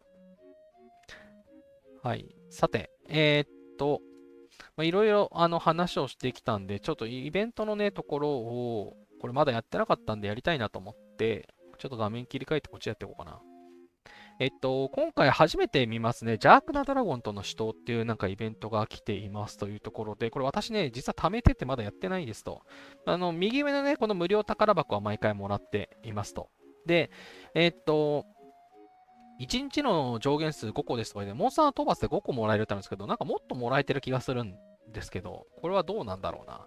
だって今200溜まってて、今5日経ったよね。100、100この無料のところからもらって、で、1日やっぱ多分20個ぐらいはもらってんじゃないのかということで、私今200ありますと。で、これなんかイベントを見てもなんかよくわかんなくて、1、2、3が出るって言ってるんですけど、なんか2と3しかいないんですよ。で、2は、攻撃すると逃げる場合もありますとか言ってて、ってなえってなってて、で、3はね、毎日特定の時間に更新され最大1回倒すことができますみたいなってるんですけど、3ね、この100%で、まあ、多分毎日のリセットのタイミングで出るんだろうなとは思うんですけど、これなんか、逃げるかもしれないやつは殴ったところでとか、翌日の抽選うんちゃらとか言ってるけど、これなんか、無課金でこれ殴り倒せんのかなみたいなのがなんかよくわかんねえなと思って、ために貯めてからやった方がいいのかなっていうので、今貯めてて。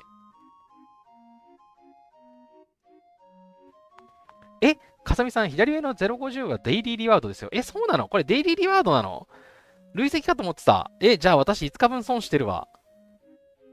あ、いや、5日分損してると言いつつ、1日で多分40しか手に入んないから、今ならまだ取り返しが効く。いや、そう、これね、総合ランキングとかを見ていて、あ、これよく課金してる人の名前がこのぐらいの位置だから、無課金には関係ないイベントっぽいな、みたいになんとなく思って、なんか、まあ、貯めて一気に殴りが得なのかなってやってたんですけど、待ってたんですけど、なんと、デイリーリワードなのか、これ。これ、この竜頭なんちゃらの枝を殴ればいいのか。ボーイさん、ある程度モンスターを倒してると出なくなるので上限はあるでしょうが、間違いなく5個より多いです。竜頭のせい。竜頭のせい、そうですよね。いや、多分ね、モンスターから20落ちてる気がするんだよな。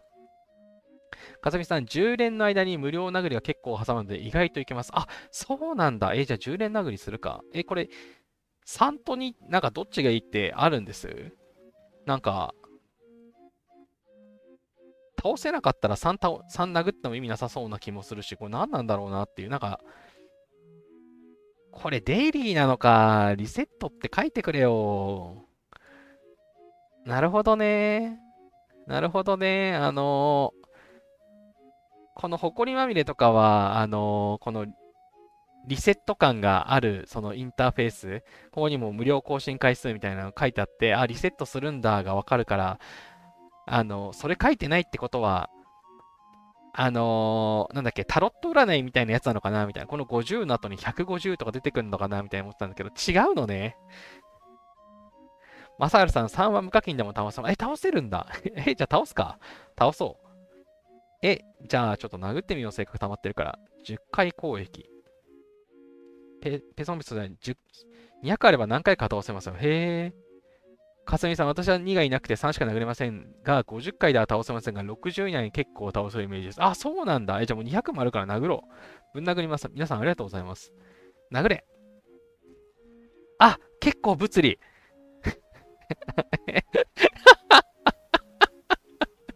マジマジこの、この岩棒みたいにして殴んのかと思ったら、投げるのね。ウケんな、これ。さつきさん、50超えたら今日のリワードもらいましたって出ますよ。そうなんですね。で、10個投げたら50になりました。なるほど。まあ、1日40しかもらえないと思うので、こっからね、50もらうようにしよう。安全資源ウルトラ箱、強化石連鎖50系ゴールド、どれもね、もらって嬉しいやつなんで、よし、じゃあ殴ろう。無料8%。はいはいはい。20回で、64まで減ったと。で、なんか、減り方もちょっとマイルドなんだ。おもろ。ウケる。レベルアップってなったらこれのことかこれのことかい？なんか、これか、レベルって言ってんの。はいはい、勇者の証ね。なるほど、ちょっとあんま、なんかそんな、かっこいい勇者じゃねえな。もう一回殴ろう。お、結構いったね。倒せ。もう、これ倒しちまえ。6%だけ残ったんだけど。なんか攻撃無料ってなってる。何これ。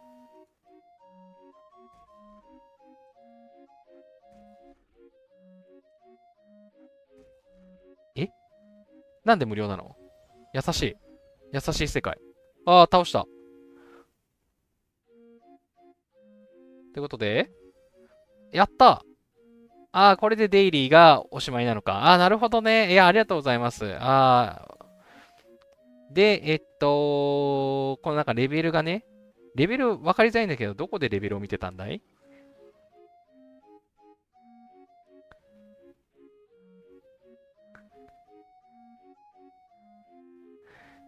レベル、レベルレベルまたこれ無料殴れるけどいいの？どういうこと？まあ、とりあえず、このレベルアイテムもらおう。ああ、はいはいはい。これでね、レベルリワードがもらえますということで、マックスが50まであるのね。で、50まで行って、私のポイントは多分もうそんな関係ないぐらい下なのか。いや、もうめっちゃ課金してるレイさんが100位にいるんでしょ？で、複数サーバーのとこでしょ？もうとりあえずランキングは関係ねえとして、このレベルリワード50まで行くかどうかなんだろうな。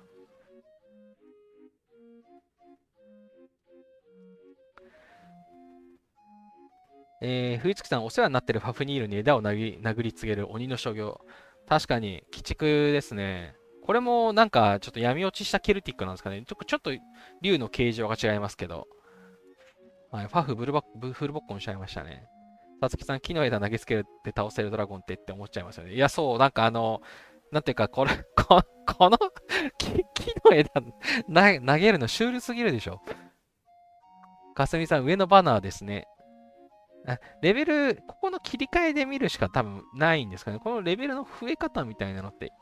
で、この攻撃今無料になってんのは、ボーナスタイムなのかな？これ、うーん。あ、無料宝箱も流動ポイントを指定値に達するとポイント宝箱も受領できます。ただし毎日に1回のみ受領できますって、この4番のやつ、この右上の宝箱のことかと思ったんですけど、左上の話だったんだな。っていうか、2つのことか。これ無料だから、無料のうちは殴ろう。減ってないよね。161のままだよね。これなんか殴り得じゃん。どうしたのこれ。あ、この流動ポイント。これがあれか、ポイントか。えかわいそう。で、この流血の秘宝。邪悪なドラゴンを攻撃する回数が多ければ多いほど、流血の秘宝溜まった200つの流と独り占めできるチャンス。はい。ちょっともうよくわかんないからいいや。はい。ということで、ちょっと私、このイベントの仕組み分かってなくて、まあ、配信の時にやろうかなと思ったで、スルーしちゃってたんですけど、これ実は毎日イベントだったということで、とはいえ、毎日やっても50達しない可能性もあったので、はい、1回だけスルーして、その後毎日頑張るぐらいがちょうどいいのかな。はい、ありがとうございました。ちょっと、はい、もしね、ドラゴンに木の枝をぶん投げてない方たちはね、ぜひ、今回の配信を参考に一緒にぶん投げましょう。ということで、なんか邪悪なドラゴンにね、逃げるとかうんぬんって書いてあったけど、逃げないんですね。まあ、いっか。はい。またね、明日の50でこれもらう方が多分得する気がするので、一回、まあ、これはまた明日以降やっていこうかなと思います。はい。で、戦争の女神の祝福、これまた来ましたね。みんな大好き。強化がちょっと1000円ジェム安くなりますよのやつですね。はい。これ、嬉しいんですけど、育てるぞってなった時に、これすぐなくなりますよね。はい。結構溜まってたなと思ったのに、一瞬でなくなった覚えです。はい。ということで、まあ、単純にね、得なやつなんで毎日もらうのを忘れずに。はい。オークションはいいとして、カーニバル。はい。カーニバルね、また来ましたね。これ、モンスター討伐300と資源採集も50かな。なんで合計350ぐらいポイントがあれば、基本的にはこの下まで、完走しますと。で、下まで完走すると、このパーティー招待券がね、50もらえるので、まあ、リワードはね、結構もらいやすいのかなというところですね。資源採集だけ、もうめちゃくちゃだるいんで、あ、バイキングの王ってやったのかな。バイキングの王強いからやってない。あ、バイキングの王終わったくさい。見逃したわ。まあ、いっか。だね。はいはいはい。戻って戻って。はい、カーニバルね。資源採集がいつも通りだるいですと。というので、これはよくね、私がお勧めしている世界の果てに行って、やるといいですよというところで、うちのサーバーの場合はですね、この北西のところに、レベリング用の、金の、サブシティがね、置いておいてくれてますと。ここはね、サーバー全体で殴るのに使えるんですけど、私昨日ね、ここで、ひたすらレベル上げをしつつ、残りの5個の行軍で、このね、ちょうど端なんで1とか2がいっぱいあるんですよ。ここでたくさん資源採集しました。はい。5つの行軍で資源採集して、最後の1つでひたすら殴り続けるっていうのを昨日めっちゃやって、このパレードマスクを稼ぎましたということで、はい。パレードマスクね、モンスター討伐はすぐ集まると思うんですけど、資源採集がだるいと思うので、まあ、期間が長いですけれども、まあ、ささっとね、終わらせるのがいいかなというところ。あと、今日入れて7日間なんでお気をつけくださいと。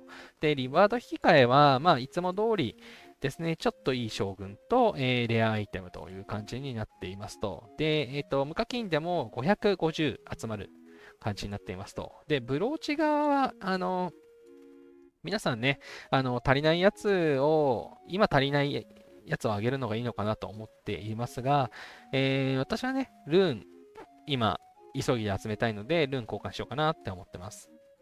はい、きっとルーンか、このドラゴンの源のかけらかな、みたいに思ってるところですと。で、この金のね、この、なんか、メダルみたいなやつね、はい。これは、まあ、いろんなやつが交換できるということで、このスピードアップ以外のやつね、基本的にいいやつしかないんで、これ全部、ね、交換していくのがいいと思いますと。いうことで、もう交換、忘れないうちにね、交換しちゃうのがいいと思います。よいしょ。ルーン、ルーン。はい。まあ、スピードアップ系とかね、いろいろあるんですけれども、まあ、レアアイテムをね、基本的には取っておくのがいいのかなというところで、先日の負け物とか、この秘宝ボックスとか、こういうところをね、交換していくのがおすすめですと。で、端数はね、こっちのスピードアップで好きなのでも交換できますしというので、まあ、はい、こちらね、まだ期間ありますが、しっかり、パレードマスク集めていきましょうという感じですと。で、私の好きなマヤのケージですね。はい。今回も、今のところ1位ですと。まあ、多分、このまま1位で駆け抜けられるかなというところですね。はい。ということで、カエサル。私がね、今集めてるカエサルがこれで45手に入るので、これで、赤星4、スター9までね、これでなるかな。はい。ということで、あとね、マヤが、まあ、2回か3回かな。来たら、カエサルも、覚醒できるかなっていう感じですね。はい。無課金でね、その覚醒させられるやつってなかなかなくて、私は的にはね、このカエサルおすすめですと。まあ、私とね、同じサーバーの人には、リセマラ争いをしてもらうことになるんですけれども、はい。まあ、カエサルね、覚醒したらもう、ぶっちゃけランキング狙わないんで、完走すればいいんで、いいんですけど、はい。はい。しばらくはね、もう1位しか狙わないんで、はい。頑張ってますというところで、11,390というところでポイントですと。で、まあ、これはね、過去にも配信でやってるんですけども、今回は、これね、バフは、まあ、ちょっと高め、880とか、これは今回何やったかっていうと、1回でこの国家に匹敵する財産を取って、マヤの黄金をね、1回のうちから最初から50ゲットする上に、ステージでね、手に入る量が倍になりますってやつをね、まず取りましたと。で、あと、序盤で取ったのが、これ、夢中の宝探し。はい。雲ね、晴らすじゃないですか。霧を1回除去すると、まあ、1個のマヤ黄金を獲得しますということで、これで、マヤ黄金をね、取りまくりましたと。はい。で、狙ってたのはラインリングだったんですけど、ラインリングはね、手に入んなかったんですよね。基金の手が1個だけでした。はい。基金の手っていうのが、すべてのパラメーターがね、マヤ黄金の数につき0.5%上がりますみたいなやつ。ラインリングってやつは、火力がね、1.5、1個につき1.5%上がるっていうね、その代わり防御がマイナスになっちゃうんですけど、あの、殴り特化のね、やつがあるんですけど、そっちじゃない基金の手ってやつをね、ゲットしましたというところで、それと、獅子粗相、色粗相を3つということで、アタックバフぶっ壊れの、アタックバフっていうか、まあ、単純にね、3人攻撃でバフがぶっ壊れるような形でやっていきましたと。はい。で、この辺をね、可能にするのは、序盤にこのラッキーレベルアップとかをね、取って、その選択肢をね、広げておくっていうのがね、いいですね。はい。で、11回で、ね、取ったこの新しいステージに入るために、すべての変態最大部隊点数の1%回復します。これ不要だったかもしれないですね。はい。でもね、部隊定員10%アップとか取れなかったんで、しょうがなかったんですけれども、はい。これもちょっとね、いいのを厳選してもよかったですが、はい。まあ、しっかりね、今回もリセマラをすることができたので、バフがね、この880プラス900とか増える。あの、まあ、およそ1000%ぐらい、1800%ぐらいのね、バフでぶん殴るっていうことができたので、最後、無傷クリアで11390というところに行けましたということで、はい。少なくともね、2以上安定かなと思います。はい、吉井さん、こんじゃるはコメントありがとうございます。はい。そんなところで、エルザがいるから、バイキング召喚して殴ってもらおう。強い人がね、起きてるうちに、ヘルモード倒してもらわないと、私自分で倒せないんで。はい、ということで、マヤガチ勢でしたと。で、埃まみれの定格。はい、これまた来ましたね。はい、これね、なかなかもう王権どころか、このプレミアムまでね、前回行かなかったんですけれども、はい、もうそれもそのはず、もうこのね、エピック宝箱出てこないんですよ。エピック宝箱がね、8.5%が引けなくて。頼む。それでね、昨日貯めたまま終わらしました。引いて。引いた。頼む。頼む。3時間もうこれだよ。もう24時間スピードアップ3。はい。このね、引いた後もね、50%でしっかりこの帝国コイン引かないといけないんで、厳しいですね。今回も辛いです。はい、出ません。エピック宝箱出ません。頼む、更新。はい。レジェンドさえ出ません。はい。また明日頑張ろう。ということで、そう、もう鍵をね、使うタイミングさえもらえないっていうね、非常に残念な状況なんですが、はい、これね、毎日、しっかりね、集めましょうということで、私まだ200人訓練今日やってないのか。後でやります。はい、これがね、木曜日まで、金曜日のリセットまでに、交換ね、しなきゃいけないので、皆さん忘れずに交換しましょうと。はい、この540たまるのは相当運が良かったらですね、はい、基本的にアレースの血を交換してました、私。はい、続いて、なんだっけなヒロさん、X で上がっていた画像だと、レイド月間自動参加カードは999ピンクジェムでした。ありがとうございます。なるほど。だから、1000ドル、1500円ぐらいですかね。1500円ぐらいで1ヶ月レイドに自動参加でしょ。自動参加がどれぐらい、どういうような仕様なのかちょっとわからないけれども、いや、良さそうな気がするな。寝てるうちに勝手にラリー参加してくれるの嬉しいな。でも遺跡の参加がちょっと減っちゃうな。うまく調整してやりたくないけど、もう遺跡なんかするより全部ラリーだぜってなりそうだな。いや、ありがとうございます。いや、でも1500ぐらいだったら別に払っていいなってなりそうな気がする。いや、いいトーナライン出してきてんな。なるほどね。ジェムジェム、ジェムなんて買ったことないよ。そう、私知らなかったんですけど、この右上のストアの、このジェムのところにある合計購入したパッケージレベル1、ここでわかるみたいですね。この課金をしたかどうかっていうのが。なんかここのレベルがうんちゃらみたいな話をこの前 AC でしてて、で、ハラペーニョはいくつなんだみたいな、なったから、レベル1だよ、みたいな話して、私もあなたみたいになりたいです、みたいな面白いコメントをもらいました、そういえば。はい。これピンクジェム買うとここが増えるんですかね。はい。これね、500分の0のまんま突き進もうと思います。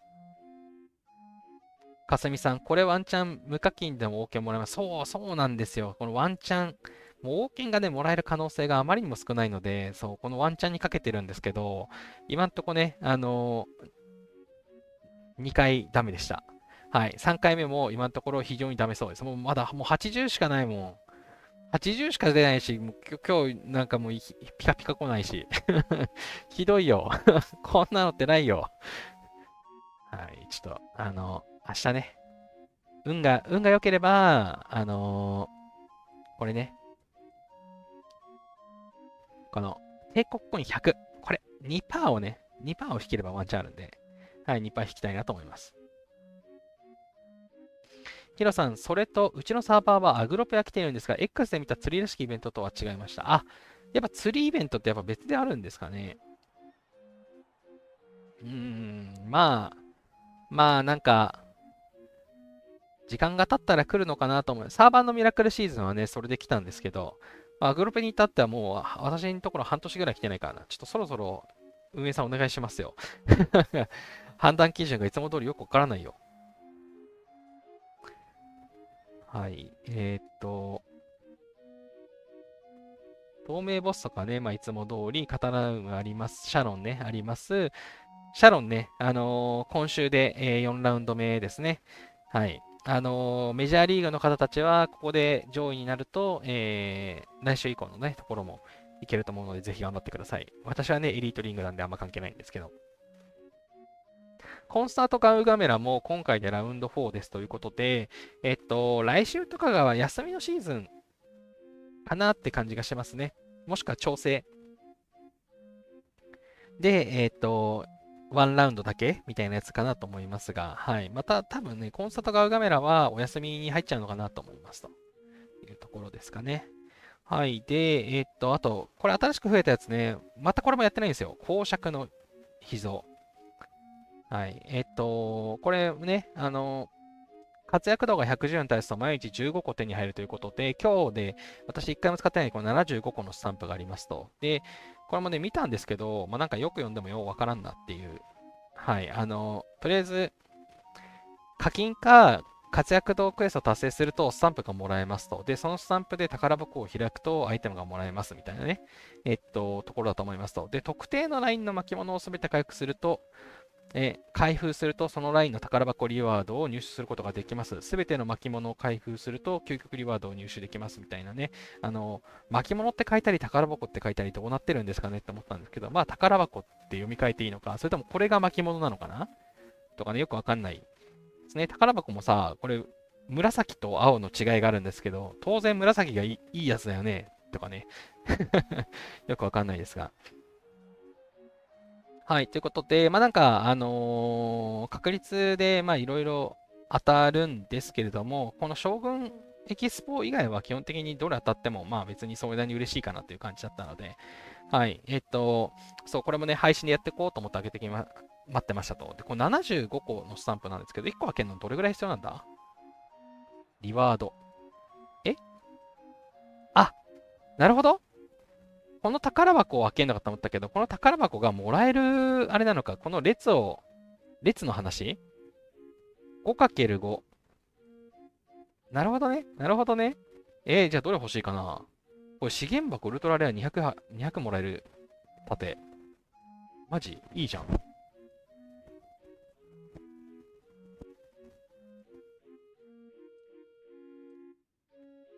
小さなエンブレム50、エンブレム50か。ジュエリーネックレス40いいな。アレースのうち80もいいな。宝蔵の負けの宝箱80。こっちはまあ、この前やったばっかり。エンブレムね、この前爆死したから欲しいけど、ジュエリーネックレス欲しいですね。これじゃ、これを、あ、なるほど。なるほど。私分かってなかったわ。そもそも、開封リワード80だから、1日15しか増えないので、6日。6日経ってやっと1個開けられるとか、そういうレベルなのね。なるほどね。全然ダメじゃん。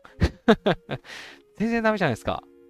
これ11日間で2つだけ開けれますね。だから、この縦うんちゃらっていうのは関係ないんだな。なるほどね。だから、このパッケージリワードでいっぱい開けてね、みたいな、そういう話なのね。なるほど、なるほど。関係ねえや。ということで、無課金としては、多分11日間で150、175? 違う、185、このスタンプが集まりますと。で、185あるんで、まあ、開封リワードね、これ80ということなので、まあ、2回開けられますというところかな。そうだよね。5たす6、うん。5たす6だね。5たす6で合ってるから11。11だから、150、165か。165なんで、無課金だったら、2回開けられますよなんですね。見てなかったわ。今、クリックして初めて分かった。なるほど。これスタンプが、ここを触ると80って出てくるのね。もうなんか別に隠れてないのね。何十っていうの。はい。ということで、無課金は2箇所開けられますよっていう、ただそれだけでしたね。はい。なんか、最終日に忘れずに開けましょう。大したイベントじゃなかったです。はい。それ以外はいつも通りですね、同盟対決戦ね、今は、バトル進行中だと思いますというところとか、はい。今週はね、ユミルですね。はい。うちのサーバーはもうユミル、激しすぎて、私あんまり、ユミル、そんなに参加せずに、安全資源箱確保したら、タイルに出すことが増えたんですけれども、一応ね、リソースが貯めたい人は、ユミルをガンガンね、殴るのがいいと思いますというところですと。はい。で、その他のイベント、重要なのがありました。カサンドラの予言。来ましたね。思ったより早かった。カサンドラはあと1回挟むと思ったんですけど、なんと、もう、前回ね、課金でしか手に入らなかったんですよ。で、課金でしか手に入らない、その、名前が出てこない、魂の伴侶。はい、魂の伴侶も、時間経てばね、交換できるっていうのはこれまでもあったんですけれども、ちょっと思ったよりカサンドラ早かったですということで、まあ嬉しいんですけどね。はい、カサンドラが手に入りましたということで、私も当然貯めていたので、即解禁しました。かすみさん、ジョゼさんはね、高かったんで、ジョゼさんしばらく、ジョゼさんはもう来ないんじゃないかなと思ってます。ジョゼさんは多分スルーじゃないかな。はい。ジョゼさん、なんかケーキめっちゃ必要じゃなかったでしたっけ？ちゃんと覚えてるんですけど、ケーキ5ぐらいにいたような、カサンドラさんより確かお高かった気がして。そう、もともとね、シシー、アリアドネ、ドゥルシネアも、ドゥルシネアはないかな。このシシーとアリアドネは課金しか取れない期間がしばらくあって、それからね、無課金でもゲットできるような仕組みになったんですけど、はい。なので、ジョゼさんはね、多分厳しいと思うものの、カサンドラはね、来るだろうなと思ってましたと。はい。いう感じで。はい。このね、お高く止まり上がって、そう、この高そうな人は多分ね、ゲットできないんじゃろうなと思ってます。まあ、まあ、能力もピーキーですからね、レードに参加時部隊の攻撃力とか、騎兵の攻撃力みたいなところで、なかなかね、ゲットしても使いづらいかなと思っていたんですが、カサンドラはね、彼女は、はい、敵の歩兵と騎兵の防御力を下げるとか、射撃兵とね、工場兵器の攻撃と防御が上がるって、なかなかね、しかも上がり幅もいい感じっていうね。で、訓練上限も別に無駄にならないということで、なかなかいいですよね。かすみさん、ジョゼさん、その後に1回 9990×2 か3で取れるイベントありました。あ、なんかルーレットのやつありましたね。最終回のやつ。いや、でも、それ、1万5000 ×2 だから3万とかですよね。3万とかですよね。あの、でもどうなんだろう。カサンドラもそんぐらいだったのかな。どうだったんだろう。まあ、ジョゼさんはね、もうナポレオンイベントだったこともあってね、もう彼女手に入んないんじゃないかなって思ってますよ。まあ、カサンドラは、はい、来ると思ってたので、思ったより早かったけど来ましたって感じですかね。ヒロさん、ナポレオンイベントのキャラなので、もう来ない可能性はあるでしょうか？はい、全然あると思います。まあ、ナポレオンイベントはね、ゴジラとかと比べたら、ワンチャン1年後とかに復活しても良さそうな気がするんですけども、ゴジラとかは来なそうな気がする。でも、ジョネさん厳しいんじゃないかなっていう感じが。はい。冬月さん、結局課金しないと好きに手がなくて、下膨れブスのままで、下膨れブスク。ひどいこと言う。まあでもそう、これだから、イメチェンどころじゃないのよね。これね、顔の大きさ違うじゃん。これ。おかしいよね、これ。何考えてんだ、これ。はい。これね、お色直しどころの話じゃないですけど、クロシック、はい、トロイの原種ってことで、はい、ちょっとね、当然スキンは持ってないんですけどね、はい、スキンを取ると、まあ、美しくなりますと。まあ、そうじゃなくても、これ、めっちゃ暗そうな顔してるんですけど、こう挨拶すると、ちょっと顔変わる、ね、こっちの方がいい顔してますね。はい。ちょっと明るい。ちょっと、タッチじゃダメだ。タッチじゃ別に明るくならなかったわ。挨拶するとちょっと明るくなりますね。はい。この明るさがマックスになるとこうなるみたいなんですけど、これちょっと別人ですね、完全にね。はい。意味がわからないよ。はい。ということで、まあ、カサンドラのお色直しのアイテムとかはね、まこれ、じゃないよ。あ、しばらくすると多分手に入るんじゃないかなと思いますね。はい。まあ、いずれね、このリワード引き換え、この縁起物の招待状って無限に溜まるんで、これでね、お色直しのやつも、交換させてくれるといいなと思うんですけど、真珠の覚醒みたいな感じでね、交換できるといいんですけれども、とりあえずね、伴侶こんなにいても育てきれませんよというところで、カサンドラは一応ね、序盤は育てるの楽なので、2つスキル一応アンロックしたんですけど、でもやっぱりって言って、シシに戻ってきて、このね、サーバー戦争の命の源のね、効率上がるこのスキルを今ちょっとね、優先してますというところですね。ヒロさん、シシーさんは元の方がお綺麗ですね。シシーさんなんかね、伴侶スキンつけるとガン決まりな目、ちょっと目がギンギンになっちゃうで、ちょっと怖いですよね。はい。怖いなと思ってました。これね、サーバー戦争がね、最近参加できてないからさ、540円ポイントいけないんですよね。これも、所有するだけで野党の語力上がるんで、ぜひ、ね、てかもう単純にアクティベートしたら、ね、デバフがつくから非常に使いたいんですけども、はい。今回もサーバー戦争するしちゃうしな。厳しい話です。かすみさん、ジョゼさんはお色直ししても、ジョゼさんのお色直し見れないんだよな。お色直しあれなんでしたっけてんてんてんなんでしたっけ。まあ、ちょっと、なんかね、若干ちょっと鉄の女感がありますからね。はい、怖そうです。さてさて、何の話をしてこうかな。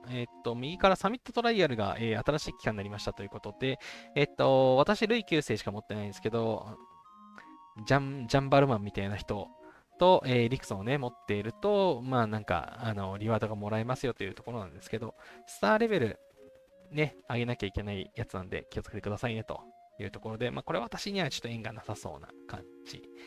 セール週間カード、いつの間にかね、発したアイテムをくれるようになりましたということで、忘れずもらいましょうと。この次戦パッケージ宝箱、製造素材次戦、なんちゃら、うん。まあ、なんでもいいや、1日に1回アイテムもらえますよっていうやつ。はい。最近このパターン増えましたね。で、ハンザ召喚いつも通り言っていますと。ということで、今回ね、資源の消費還元のタイミングじゃないので、忘れやすいかもしれないので、気をつけてください。はい。私はね、基本的に鉄か木を交換しようと思ってます。これね、来週の火曜日のリセットでなくなっちゃうんで、もう本当に月曜日までにはもうしっかり使う。忘れずにね、使うタイミングで、しっかり交換しておく。資源を使うタイミングで交換しておくっていうのをお勧めします。で、黄金樹はまあいつも通りのやつです。で、はい、途中で話しましたが、製造達人ね、残念ながら、私は、もう装備を作る予定がないので、一切やってません。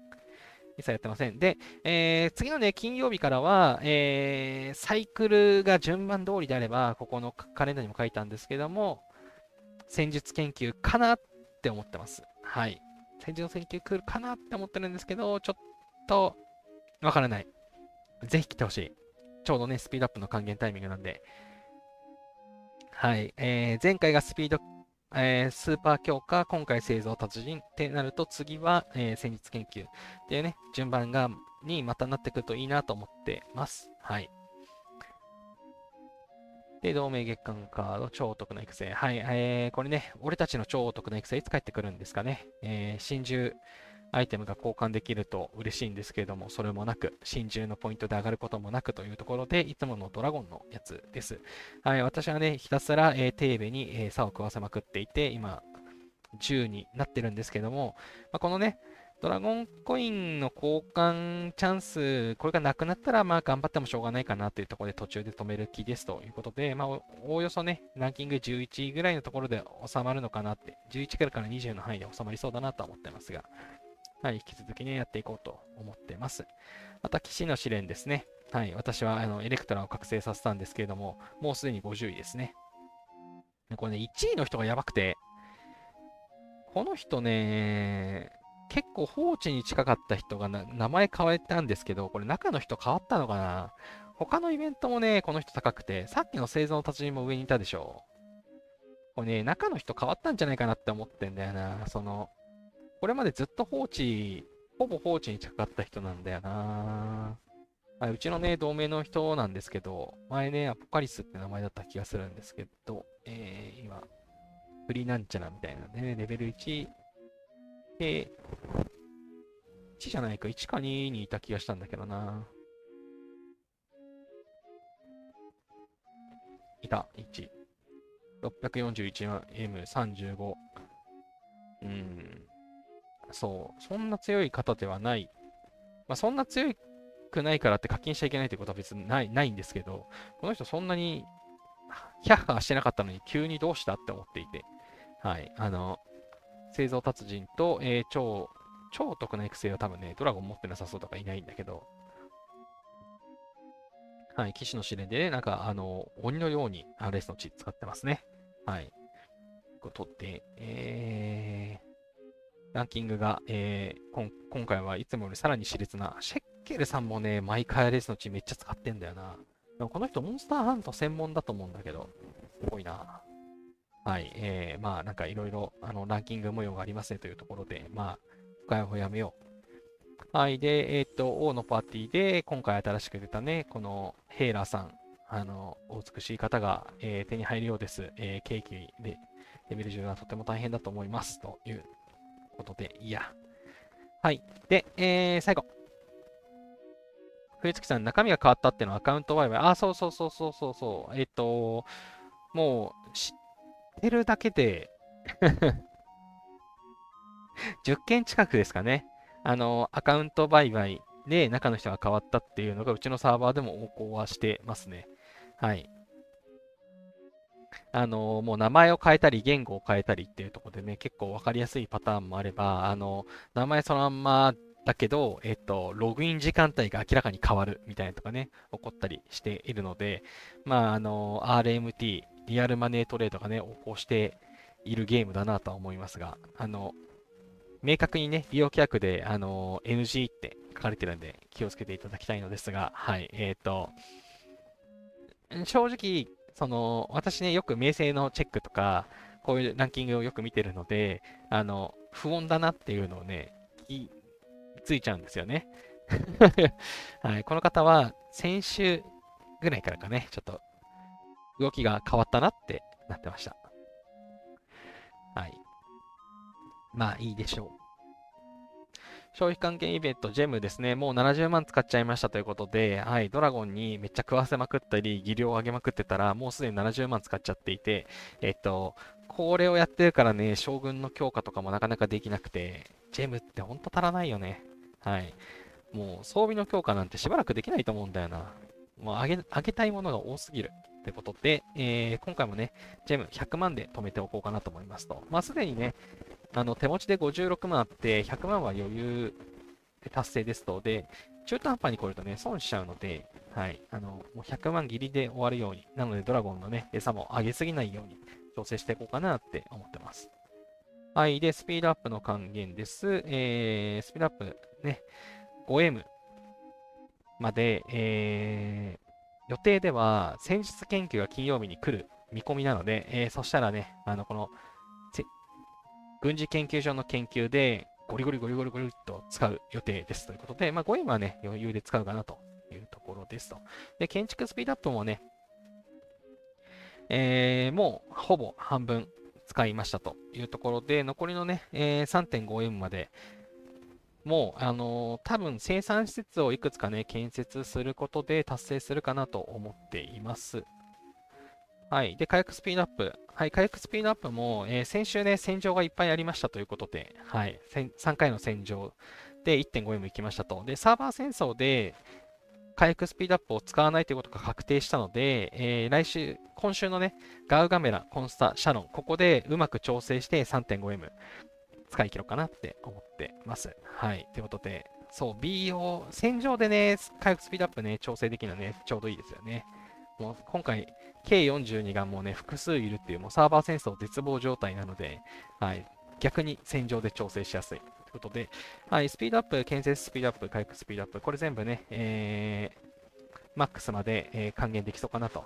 はい、回復スピードアップには、じゃない、ノーマルのスピードアップに至っては、だいたい余るというか、もっと使うので、もう一段ね、そろそろ増やしてほしいですね。はい。そんな感じですと。いうところで、最後ね、後半駆け足になっちゃいましたが、イベント関係のところの、振り返り予測みたいなところをね、していきました。はい。で、まあ、予定的にはですかね、今回のサーバー戦争は、さっきもお話しした通り、ちょっとね、これ来た。はい。相手がね、437力戦のサーバーでめちゃくちゃ強いので、ね、平均的なね、レベルも高いので、まあ、今回はね、ちょっとスルーしておこうかなというところです。はい。で、通常のね、科学院の研究もほぼ落ち着いたので、戦術研究が来たら、この軍事研究所を、ぶち上げまくるというところで、バフですかね。バフですかねって言って、今なんかどこを見ようと思ったんだけど、忘れちゃった。違う。もっと左上。はい、技術戦力、が、まあ、だいぶ上がってきましたということもあって、やっとね、兵を増やせそうな感じになってきたんですけれども、兵を増やす前にまずやんなきゃいけないのが、この病院を上げることだと思っているので、病院と伴侶レベルですね。この美人スキル、ここ、王座上の女王をレベル3。あと、こレベル3いったら今度ドゥルシネアに変えて、こっちの義教と美徳のレベル3。はい。この辺はね、上げていかなきゃなと思っていますというところで、そこを上げてからね、兵をガン増やししようかなというところですと。はい。ということで、予定的には7月かな。7月ぐらいからね、デブエット、はい、まさかの、ダイエットではなく、デブエットの方をね、エボニーのデブエットをしていこうかなと思います。戦力を 3B まで上げることをね、目指してやっていきたいなというふうに思ってて、それに向けたね、準備期間というところで、今のところやっていく予定ですというのが今後のプランですかね。はい。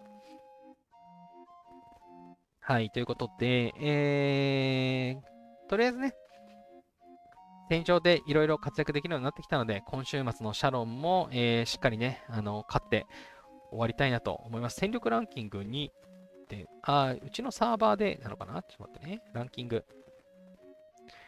今ね、うちの同盟、今5位なんですよね。今のところシャロン、全勝してきているので、はい。で、ポイントもね、まあまあ稼げてますというところで、1位だけね、ぶっ飛んでますけれども。はい、最後も、しっかりね、勝ち抜けたらなと思っています。1位は無理だろうな。このスコアがすごすぎるね。32万7000って。やば。はい。でもね、3位までは、全然狙えるところだと思うので、今週のね、シャロンも頑張って優秀の美を飾りたいかなというところです。はい、ということで、またね、12時を超えてしまったんですけれども、ここまでのご視聴ありがとうございました。